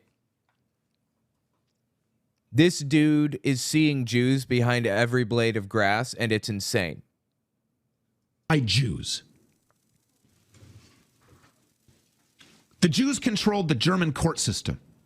By the way, I just want to mention Stu Peters is extremely influential and extremely well known, especially in the conservative movement. You may not know him, but if you have a QAnoner relative or somebody that espouses even QAnon adjacent ideas in your family, that crazy uncle, that whatever, they almost certainly know Stu Peters. He is way more influential than me. Like, way more. And now he's going on this whole thing about Jews. This is just nuts, dude. The Jews controlled the German court system. Jews controlled the German banking system. The Jewish people had unprecedented overrepresentation in Germany's government, and they ruled the numerous and hyper-violent communist factions that were trying to take over the country. I mean, is this sounding familiar? I talked about the Protocols of the Elders of Zion earlier. Does this sound familiar to anybody? This is literally exactly what was described in a book from 1902 that was claimed to have been found on a dead Jewish soldier, supposedly. But no other copies found conveniently, right? And no one can see the original. Nobody wants to see the original. We're just going to reprint. That's all. It's just like an insane joke at this point. Like, I haven't looked into whether there were Jewish people involved in government in the Weimar Republic. I have no idea. But honestly, I doubt it. I doubt that there was any degree of representation in the government by Jews in pre-Hitler Germany. I would put money on the fact that this is just the Protocols of the Elders of Zion playing over and over and over again, as it always has. That piece of propaganda might have done more damage to society than any other piece of propaganda. I don't know. Because it's responsible for QAnon. QAnon is a rebranded Nazi death cult. QAnon is just the Protocols of the Elders of Zion rebranded. All of the stuff that they talk about in that book, cancel culture, the Great Reset, what was the other thing? The Great Replacement Conspiracy. It all came from Protocols of the Elders of Zion. I don't know. The most influential piece of propaganda is a tall claim, so maybe not, but it's up there. Communist factions that were... Dude, does this guy have a tongue ring? It looks like he has a tongue ring, but I don't think so. I think that's just... Oh, God, I'd love it if he had a tongue ring. That would just make my day. No, I think that's just a spit bubble in his mouth. Communist factions that were trying to take over the country, both by force and at the ballot box. Yeah, the Jews made up most of the country, and they were fighting at the ballot box. The Jews also ruled the biggest cultural forces of the time, which were often merged with academia, with the medical field, maximum infiltration for maximum effect. I mean, seriously, is this sounding familiar at all? Hold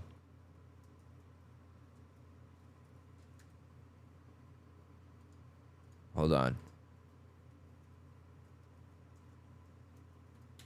Let me find... Yeah, okay, here we go.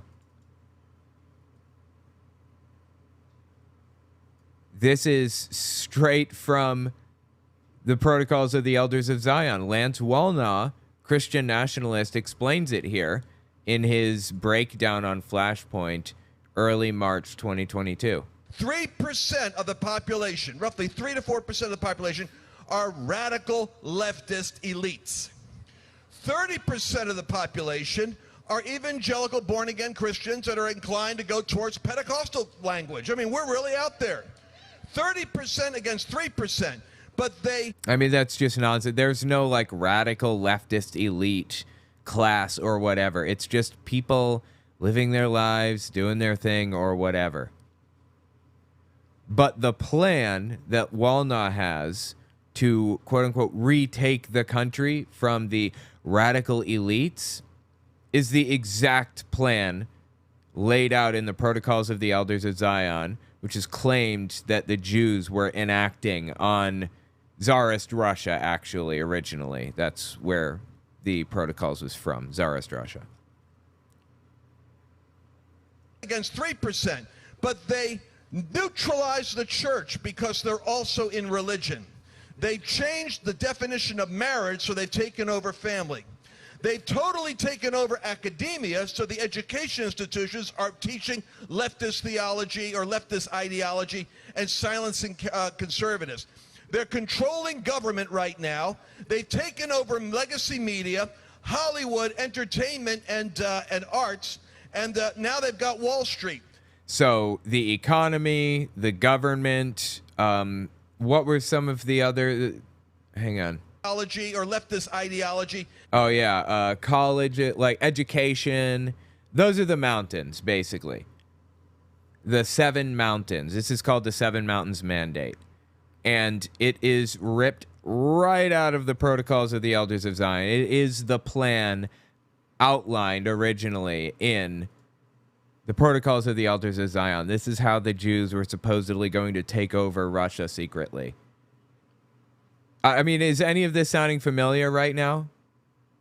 This is just the same song sung over and over and over again. Jews are to blame. Jews are to blame. Jews are to blame. They're to blame for everything. They're to blame for transgenderism. They're to blame for homosexuality. They're to blame for leftism. They tried to take over this government and that government, and they eat babies. You think I'm joking with that one? I'm not. That's really an accusation from the book, from Protocols of the Elders of Zion. It's insane. They see him behind every blade of grass. And Stu Peters is just like the latest iteration. He's just the newest recruit to this. This is a long-standing belief that has existed, honestly, for thousands of years. Got really bad in the early 1900s and then came to a head in 1943, 1944, when Hitler was using the death camps. It's all the same ideology. But as Stu Peters would say, if you ask these questions, then you're a conspiracy theorist. That's what he would say. He is... God, dude. He needs to come back to reality for real. This is nuts. When you start seeing boogeymen behind every blade of grass, you need to reevaluate your life. We're often merged with academia, with the medical field, maximum infiltration for maximum effect. Let me step back. I want to catch that one more time.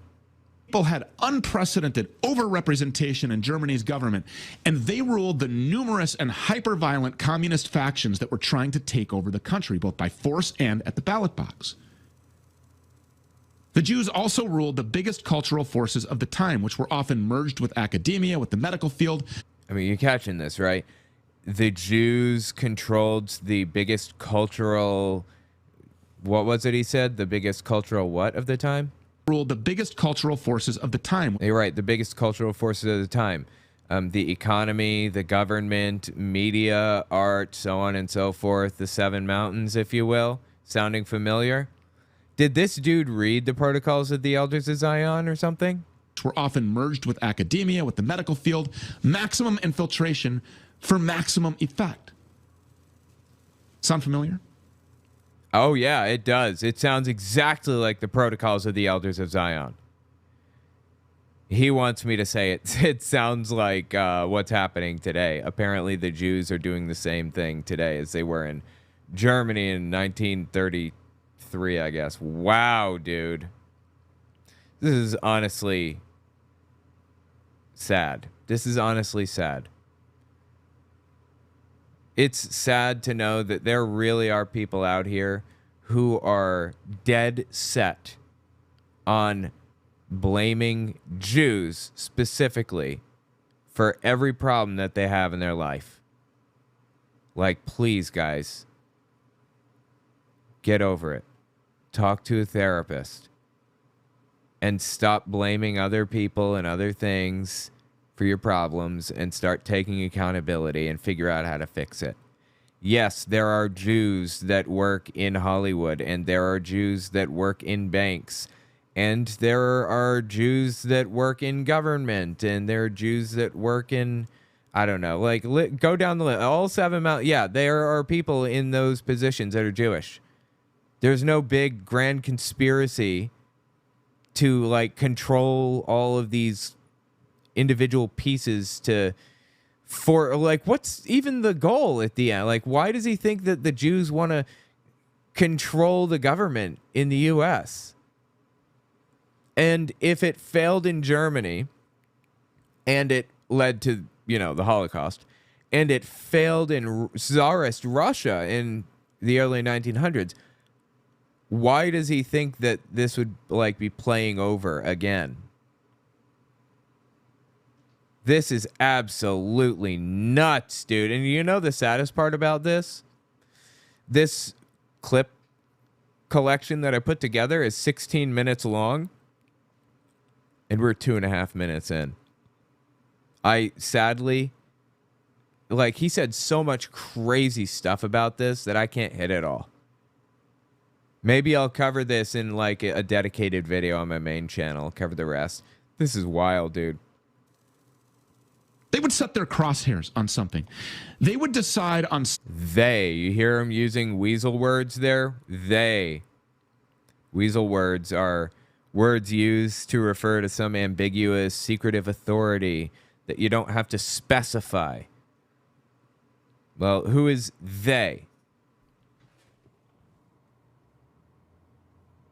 Sorry, camera went out. Who is they exactly? What do you mean when you say they? Set their crosshairs on something. They would decide on something that they wanted to completely destroy. They. Some sense of normalcy that they wanted to chip away at, and they'd legitimize it through phony academic and medical studies, just like they continue to do right now, today. And one of the most disgusting, most revolting figures of the entire Weimar Republic was a man called Magnus Hirschfeld. Okay, I don't know who this is, but I think that this person was just somebody who was studying people who were trans. That's it, to my knowledge. I should look this up.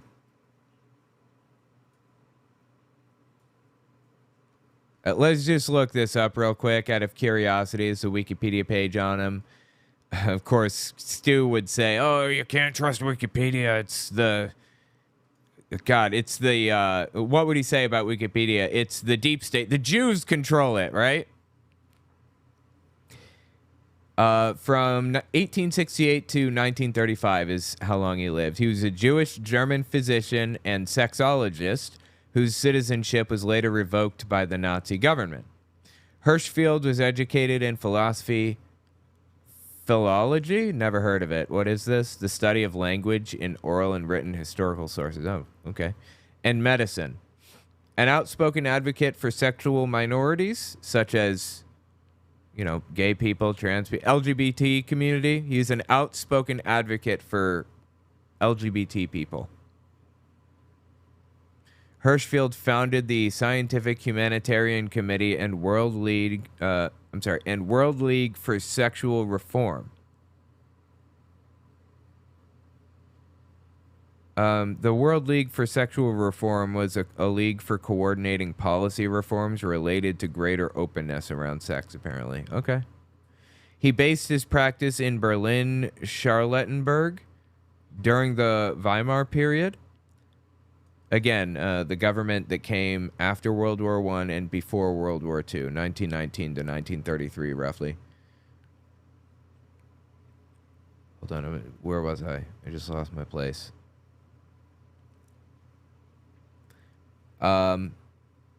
Performance studies and rhetoric professor Dustin Golds characterized the committee as having carried out the first advocacy for homosexual and transgender rights. He is regarded as one of the most influential sexologists of the 20th century. Okay, so he was just in favor of gay and trans rights, then, is all. He was targeted by early fascists and later Nazis for being Jewish and gay. Oh, I didn't know he was gay. Interesting. He was beaten by Volkisch activists in 1920s. Is this brown shirts? Volkisch movement was a German ethnic nationalist movement active from the late 19th century through the dissolution of the German Reich in 1945, with remnants in the Federal Republic of Germany afterward. Erected on the idea of blood and so they were just right-wing extremists, basically, like the Proud Boys, kind of. He was beaten by them in 1920, and in 1933, some German word was looted and had its books burned by Nazis. An early private sexology research institute. So his research institute was looted and burned by Nazis. The books were all burned. He was forced into exile in France, where he died in 1935. Wow. How did he die, I wonder? He was in Nice, France. Oh, he was 67. That's still pretty young. Okay. The way Stu Peters is, like, building up to this dude is like he's a new Dr. Mengele or some shit. That dude was absolutely evil. Just evil. There's no better word to fit. But Magnus Hirschfeld? No. He was just like an LGBT advocate. That's it. Oh, he died of a heart attack. Okay, good. Good. That's good news. I mean, I'm sad he died of a heart attack. I'm glad that he didn't die of being, from Nazis. I expected it, honestly. So it sounds like he lived a full life and was open about who he was and advocated for people honestly. Sounds like a good guy to me, okay? What complaints could Stu Peters possibly have about this dude? Of the entire Weimar Republic was a man called Magnus Hirschfeld. Hirschfeld was a Jewish physician and self-proclaimed sexologist who pioneered transgenderism at his Berlin-based Institute for Sexual Research. Pioneered transgenderism? I mean, I think he was just open about sexuality. He was an early advocate of people who were trans, though, from my understanding. Hirschfeld himself was a homosexual. He was the father of transgenderism. He's not the father of transgender. There have always been trans people around, first of all. I mean, there are different genders in cultures dating back thousands of years. So I don't even know what he's talking about here, but yeah, he was gay himself, and yeah, he studied being trans. He was the father of transgenderism. He's still hailed as a hero today by many a pervert. By many a pervert. He was the first person to perform a male-to-female tranny operation way back in 1931. He castrated a gay guy who later died after a botched attempt to transplant a woman's uterus into his male body and allow him to carry a child. This dude is just, like, absolutely shameless. I have no idea what he's even talking about, and I seriously doubt what he's saying here. I doubt basically everything that this dude ever says. Ever. I mean, he got Sherry Tenpenny on, of all people, to tell us that, like, there's that word again, right? The weasel word, they were going to try to create, like, digital avatars of us and control us through 5G or whatever. Said that in May of last year in front of the House Committee in Columbus. Well, guess what? It's all true. It's all true. They talk, the whole issue of quantum entanglement and what these shots do in terms of the frequencies and the electronic frequencies that come inside of your body. And the point is, nothing on this program is trustworthy. Literally nothing. I'm surprised he wasn't even more harsh on Hirschfeld than that. I thought for sure that he was gonna claim that he's another Mengele. He's basically making him out to be a Dr. Mengele. By the way, if you don't know Mengele, he was a Nazi doctor. I believe he was at Auschwitz, the death camp.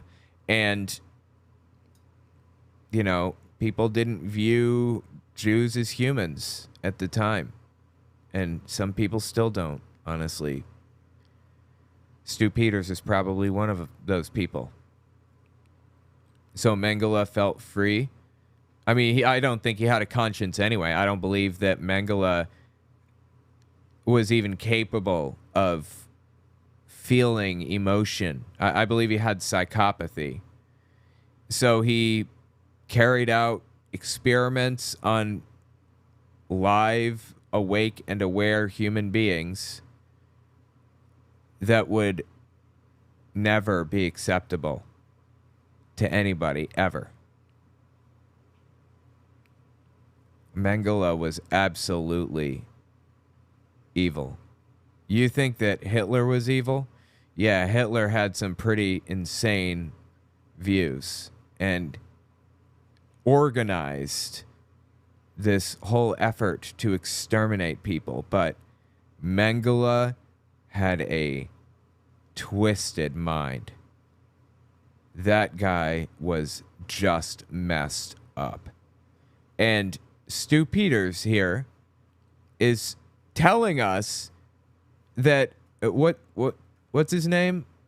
Magnus Hirschfeld. He's telling us Magnus Hirschfeld is the problem. He says Magnus Hirschfeld ruined society. Not all of that shit that Hitler did. Not all of the shit that Mengele got up to. But Magnus Hirschfeld, he's the problem. When you look at, like, the Nazi situation, when you look at, like, Nazi Germany, 1933 to 45, roughly, and you think to yourself, the real bad guys in there were the gay people. There's a problem. There's something wrong. Get help, Stu. For real. This is just wild. Let me know what you think about it in the comments. I might actually just watch this whole thing beginning to end in a long form video on my main channel. I'm not sure. I try to keep like political stuff on Fireside and religious stuff on my main channel. And then just whatever I want to, like long form content on Unfiltered. But every now and then there's something that deserves attention on main. And I think that this might. So we'll see. Let me know what you think about it in the comments. This dude needs help for real. That is nuts. Okay. I don't even want to repeat. Like, hang on. Okay. I do have a video that one more video that I need to cover. I don't even want to repeat the things that I've heard that Mengele did, because I was a little kid when my brother told me about him. And my brother told me in such a way that he was like, this dude did this and this and this. Isn't that crazy? Like, wow, that's nuts. Who would do something like that? You know? He framed it like that. Of course, my brother has a lot of problems. He's schizophrenic and bipolar and everything else, but that's neither here nor there. The point is, he told me all this stuff when I was little, and it kind of scarred me. Just hearing, just being aware of what Mengele did to other people, to other human beings, is traumatizing, scarring, disturbing. Anyway, yeah, tell me what you think about it in the comments. This is just wild, man. November to Mark, thank you so much for becoming a member. Appreciate it. Hopefully you enjoy the new member benefits. I write for a living. I'd love to format your book for you. Zach Lettercast. I appreciate that. I'll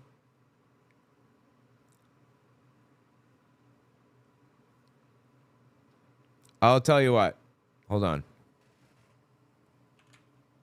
Hold on.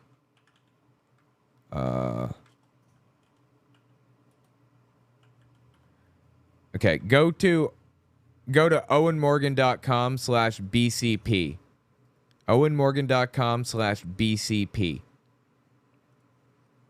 That's my Discord. It's my writing Discord, basically.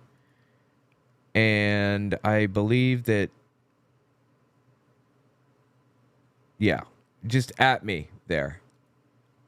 At me in that, and maybe we can talk more about it. I'm going through a company right now, but I'm not really happy with the results that the company has given me so far at all. I feel like I've kind of been ripped off a little bit. But I'm getting it done. So we'll see. I'm not sure. Anyway, yeah, let me know. Yeah, just join the Discord and at me in there and we can talk more. And don't forget to check out the book, okay? For real, guys. Check out my book. I hope that you guys enjoy it. I'm hoping to, sell as many as humanly possible so that I can write more. I want to write more stuff and talk more about this crazy shit. Fascinating stuff. Anyway, all right, let's hit this story here. Wait. I have an appointment with my cardiologist tomorrow, so I'm heading out. Funds for the feline overlord tail bass. Appreciate that, Nerical. Good luck at the cardiologist. That sounds fun. Don't pull a Magnus Hirschfeld on me, okay? I hope you're doing okay with the cardiology stuff. All right, I'll see you on Tuesday.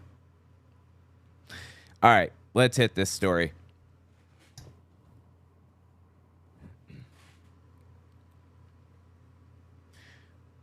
What was the name? It was Nex Benedict, right? Nex. Hold on. N-E-X? Was it N-E-X? Okay. There's a story of a teen who died not too long ago that I wanted to talk about. Now, this has been talked about a lot already, but I feel like it's worth bringing more attention to it and discussing what happened and the reports and everything else. I believe the person's name is Nex Benedict, trans person. Terribly, this is a picture on screen if you're watching instead of listening. Terribly, terribly mistreated. We'll talk about exactly what happened in a second. I got a voicemail about it. Listen to this voicemail. Hey, Owen, this is Lyric from Missouri. I was just wondering if you've heard about Nex Benedict. They were a non-binary student that has been murdered at their school. Wow, was that really the end of the voicemail? Yeah, that was the end of the voicemail. Is there more to the voicemail in a minute? Yeah, there is more to the voicemail. I did hear about the person. Yeah, I heard about Nex Benedict. And I do want to talk about, like, the story and what happened and everything. So, yeah, we'll hit that in just a second. So far as I've heard, none of the parties that, were responsible have had any repercussions. And the school didn't even call an ambulance for Nex. And I was just wondering if you could talk about Oklahoma, because I'm from Missouri. They're really close to me. And I'm also non-binary, so it really hits close to home. All right, bye. Yeah, I appreciate the phone call. It's disturbing, deeply disturbing to hear about it, seriously, to hear what happened. Yeah, let's talk about it. Let's talk about Nex Benedict and how this played out. Love you. Great show, Lou. Thank you so much, Lou. Appreciate that. Have you made it to the country you said you were headed to? I don't know if you want to say it. You can just at me in the chat. You don't have to, like, send another super chat if you don't want. Thank you so much, Lou. I appreciate the super chat. Did you make it to the country okay? Are you there? How is it? Anyway, check this out. I'm joined now by our communities correspondent, Adam Kemp, who's been reporting on this story from Oklahoma. So Adam, let's begin, please, if you can just tell us a little bit more about Nex, about who this teenager was, and also what we know about the events that unfolded the day before Nex's death. Yeah, it's important to start the story that we don't know how Nex identified. What we do know is the teen was gender expansive. I thought they were non-binary. Am I mistaken? Nex was a 16-year-old sophomore student at Owasso High School. Wait, 14? Is that what he said? Nex was a 16-year-old sophomore. Oh, 16. Wow, this is disturbing, dude, because my kid is almost 16. This very easily could have been my own kid. My God. 16-year-old sophomore student at Owasso High School. On February 7th, they were involved in an altercation with 3 other students in a school bathroom. Early indications, or early reports actually indicate that Nex had their head hit against the bathroom ground several times during that altercation, which lasted around 2 minutes before it was broken up by other students. Before it was broken up by other students. Imagine how bad it must have been for other students to step in. My God. All the students involved were then checked out by a school nurse. Nex was then taken by a family member to the hospital. Nex went home that evening, and the next day, medics responded to a medical emergency involving Nex, who was then later declared dead at a local hospital. Holy shit. Family and friends have described Nex as a gamer who loved to play Minecraft, a straight-A student, and a lover of animals, including a pet cat named Zeus. So Adam, what about from authorities and from the school district? What are we hearing from them about Nex's death? Right. Police did say that Nex's death, preliminary reports indicate that it was not the result of trauma. School officials have been tight-lipped so far on this. Well, I would say so, yeah. A death happens on your watch. Yeah, I bet you're tight-lipped about it. Somebody literally died at the school. That is crazy. Saw your message there, Lou. It'll happen. Give it some time. Mostly because this case does involve juveniles. The Owasso police did... Oh, yeah, totally. That's why the school is tight-lipped, because it involves juveniles. Absolutely, yeah, I bet. Yeah. Not to cover their own ass, but because, you know, the juveniles and all that. Right, right. Mostly because this case does involve juveniles. The Owasso police did say that an investigation is ongoing. It is important context to note for this story that in 2022, Oklahoma did pass a transgender and non-binary bathroom ban so that students are not allowed to use the bathroom that their gender identity aligns with. Why is that important context to mention? It doesn't seem to me that Nex Benedict was using a bathroom that didn't align with their sex assigned at birth. I have no indication that that was the case. State Superintendent Ryan Walters. Oh my God, Ryan Walters. It should be noted is a very big critic of LGBTQ+ issues in this state. Oh my God, this guy is insane. I talked about him like in another video like this past week.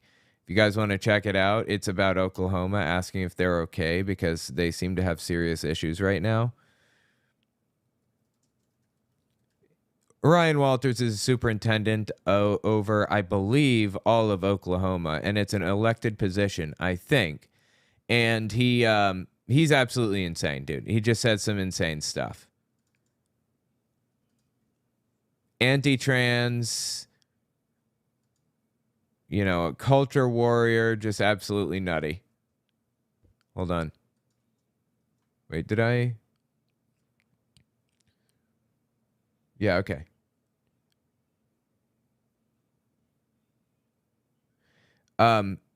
Ryan Walters, let me just give you an idea of who this guy is real quick. Hold on. We have, folks, let me tell you, we have a... Yeah, okay. This one. And I didn't clean this video up. Normally I would have cleaned it up. That's weird.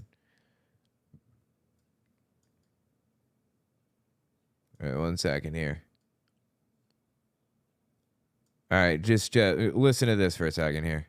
We have a drag queen principal of one of our schools who has now hired another drag queen to work inside our schools. This is what Joe Biden wants for our Here in schools. Oklahoma, we had a tragedy where a young student lost her life. That infuriates me more than anybody can possibly imagine. When audio plays against my will, I want to throw something across the room. It is so fucking annoying. I cannot stand it. I'm going to lose my shit if I don't stay perfectly calm like so. Try again. We have a drag queen principal of one of our schools who has now hired another drag queen to work inside our schools. This is what I guess they're multiplying apparently.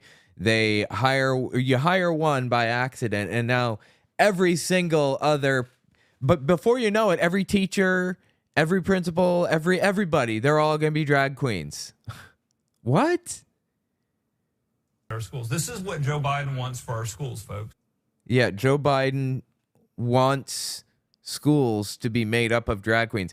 How did he even discover that? Is that real? What school? What was the name of the person? This guy is not afraid of doxing. Not afraid of it at all. He would say the person's name if the person was real, I bet. I'm sorry, man. Hard doubt on this one. Well, I have demanded that that individual be fired. No drag queen should be running a school anywhere in this country, especially in Oklahoma. The Supreme Court has been wrong.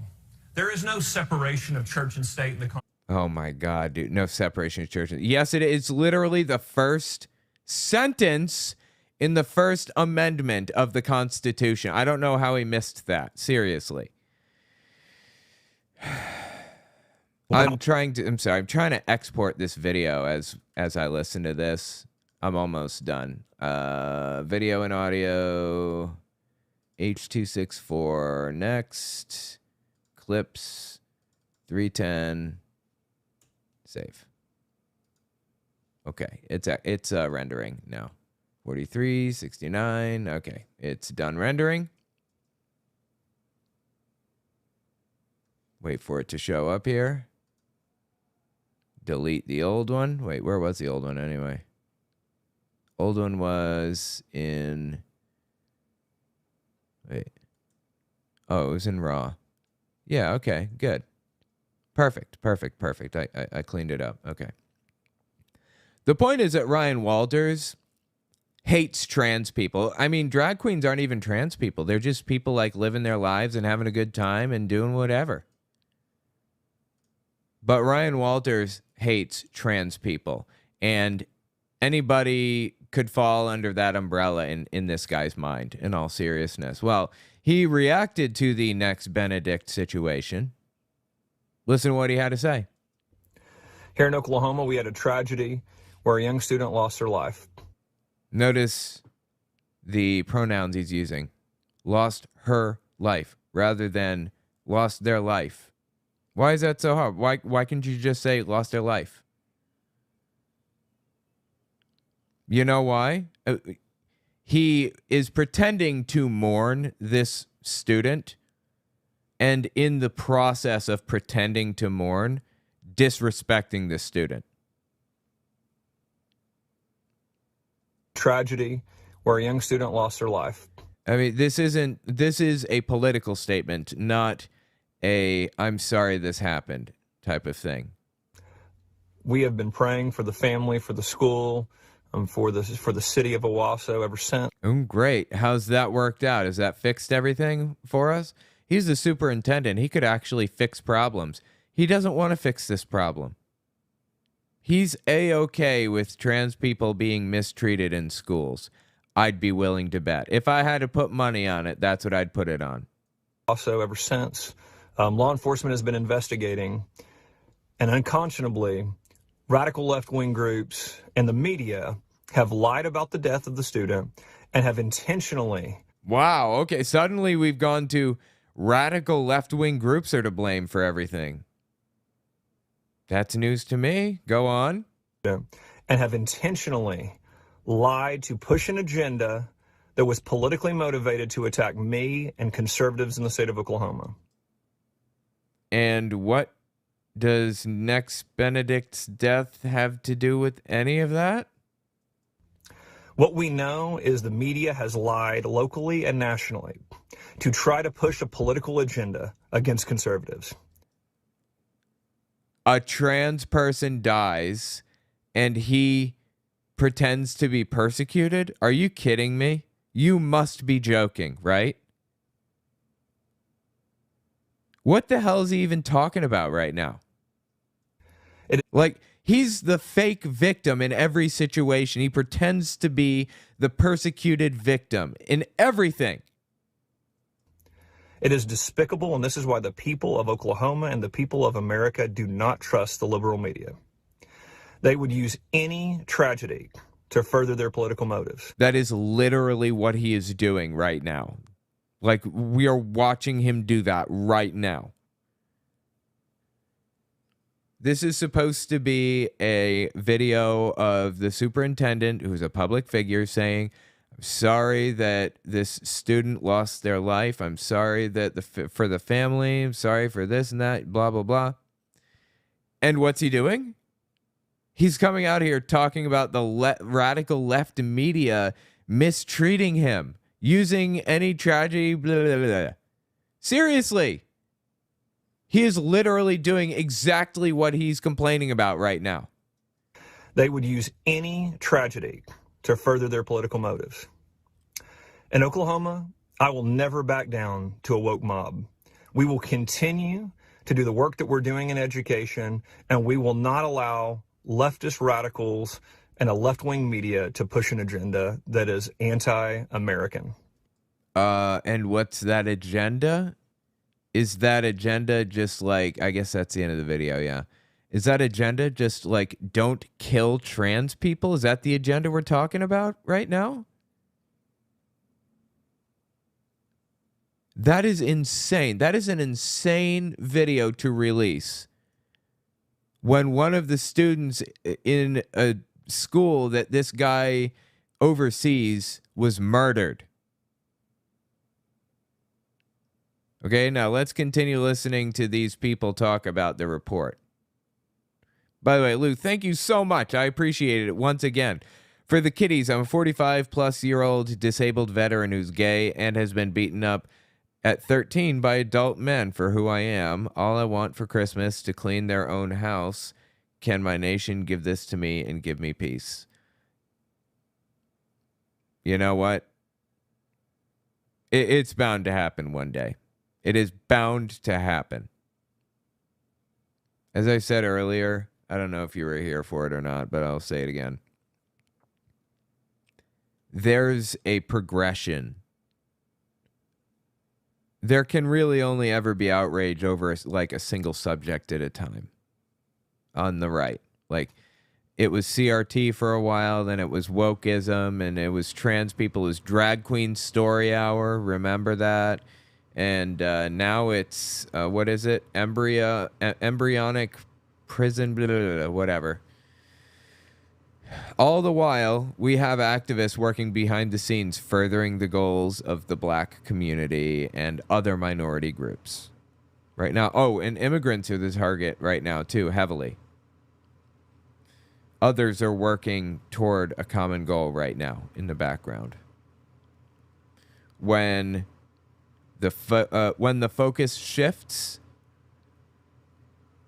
it's time to support the previous group that was targeted so heavily. Immigrant groups, trans groups. I mean, we should be supporting them anyways to the best of our ability. But we really need to buckle down and try to force progress to take place for the groups that are not the center of a culture war at this immediate moment. Right now, I think abortion and immigration is the center of a culture war. So I think the trans cause, the gay cause is very, very popular in the U.S. now. Gay marriage is very popular. Trans cause, gay cause, the black rights and black mistreatment, that's going a long way right now. So they haven't been the focus of hate since the whole CRT thing a couple of years ago. Is a very big critic of LGBTQ plus issues in this state, but he has offered Owasso Public Schools his support and the support of the state for counseling service. Bullshit. I don't want to hear it. We just listened to his announcement. He used it as an opportunity to disrespect the person that was murdered by calling them her instead of them. Super simple thing he could have done. And by claiming to be the persecuted victim in the situation. Somebody's murdered and he's pretending to be the victim in the situation. Really. Governor Kevin Stitt actually released a statement saying, quote, "The death of any child in an Oklahoma school is a tragedy, and bullies must be held accountable." Okay, well, that's something, at least. Of course, you're not going to do anything to fix it. Again, there's just still a lot of questions at this time without a lot of answers. Of course, our thoughts are with Next Benedict's family tonight. Oh, thoughts. Fantastic. Love thoughts. Thoughts go a long way, don't they? Thoughts fix things. Adam Kemp, our communities reporter, joining us from Oklahoma. Adam, thank you. About 5% of adults younger than 30 are trans or non-binary. Just sad, man. Absolutely sad. I'm sorry that Next Benedict has had to deal with this. I'm sorry that Oklahoma is such a shithole right now and that people are dealing with what they're dealing with there. And just stay safe, okay? And good luck. And let me know what you think about it in the comments. Thanks for giving that a listen. Okay, I gotta get out of here. Appreciate you guys coming and hanging out. It's been fun. Thank you so much for the work you do. Absolutely my 2 cents, y'all. Thanks for coming. Brandy Foosh. Hey, Owen. Have you heard about the family that moved to Russia? Yes, I have. Because they felt that Russia felt more in line with their Christian values. Yeah, and now they're regretting it, aren't they, or something? I forget. Poor dumb fools. Play stupid games, win stupid prizes, as they say, right? Oh my God. It's hilarious. Anyway. All right, I gotta go. Thanks for coming. I will see you guys next time. Okay, I'll see you guys on Tuesday. All right, have a good one, everybody.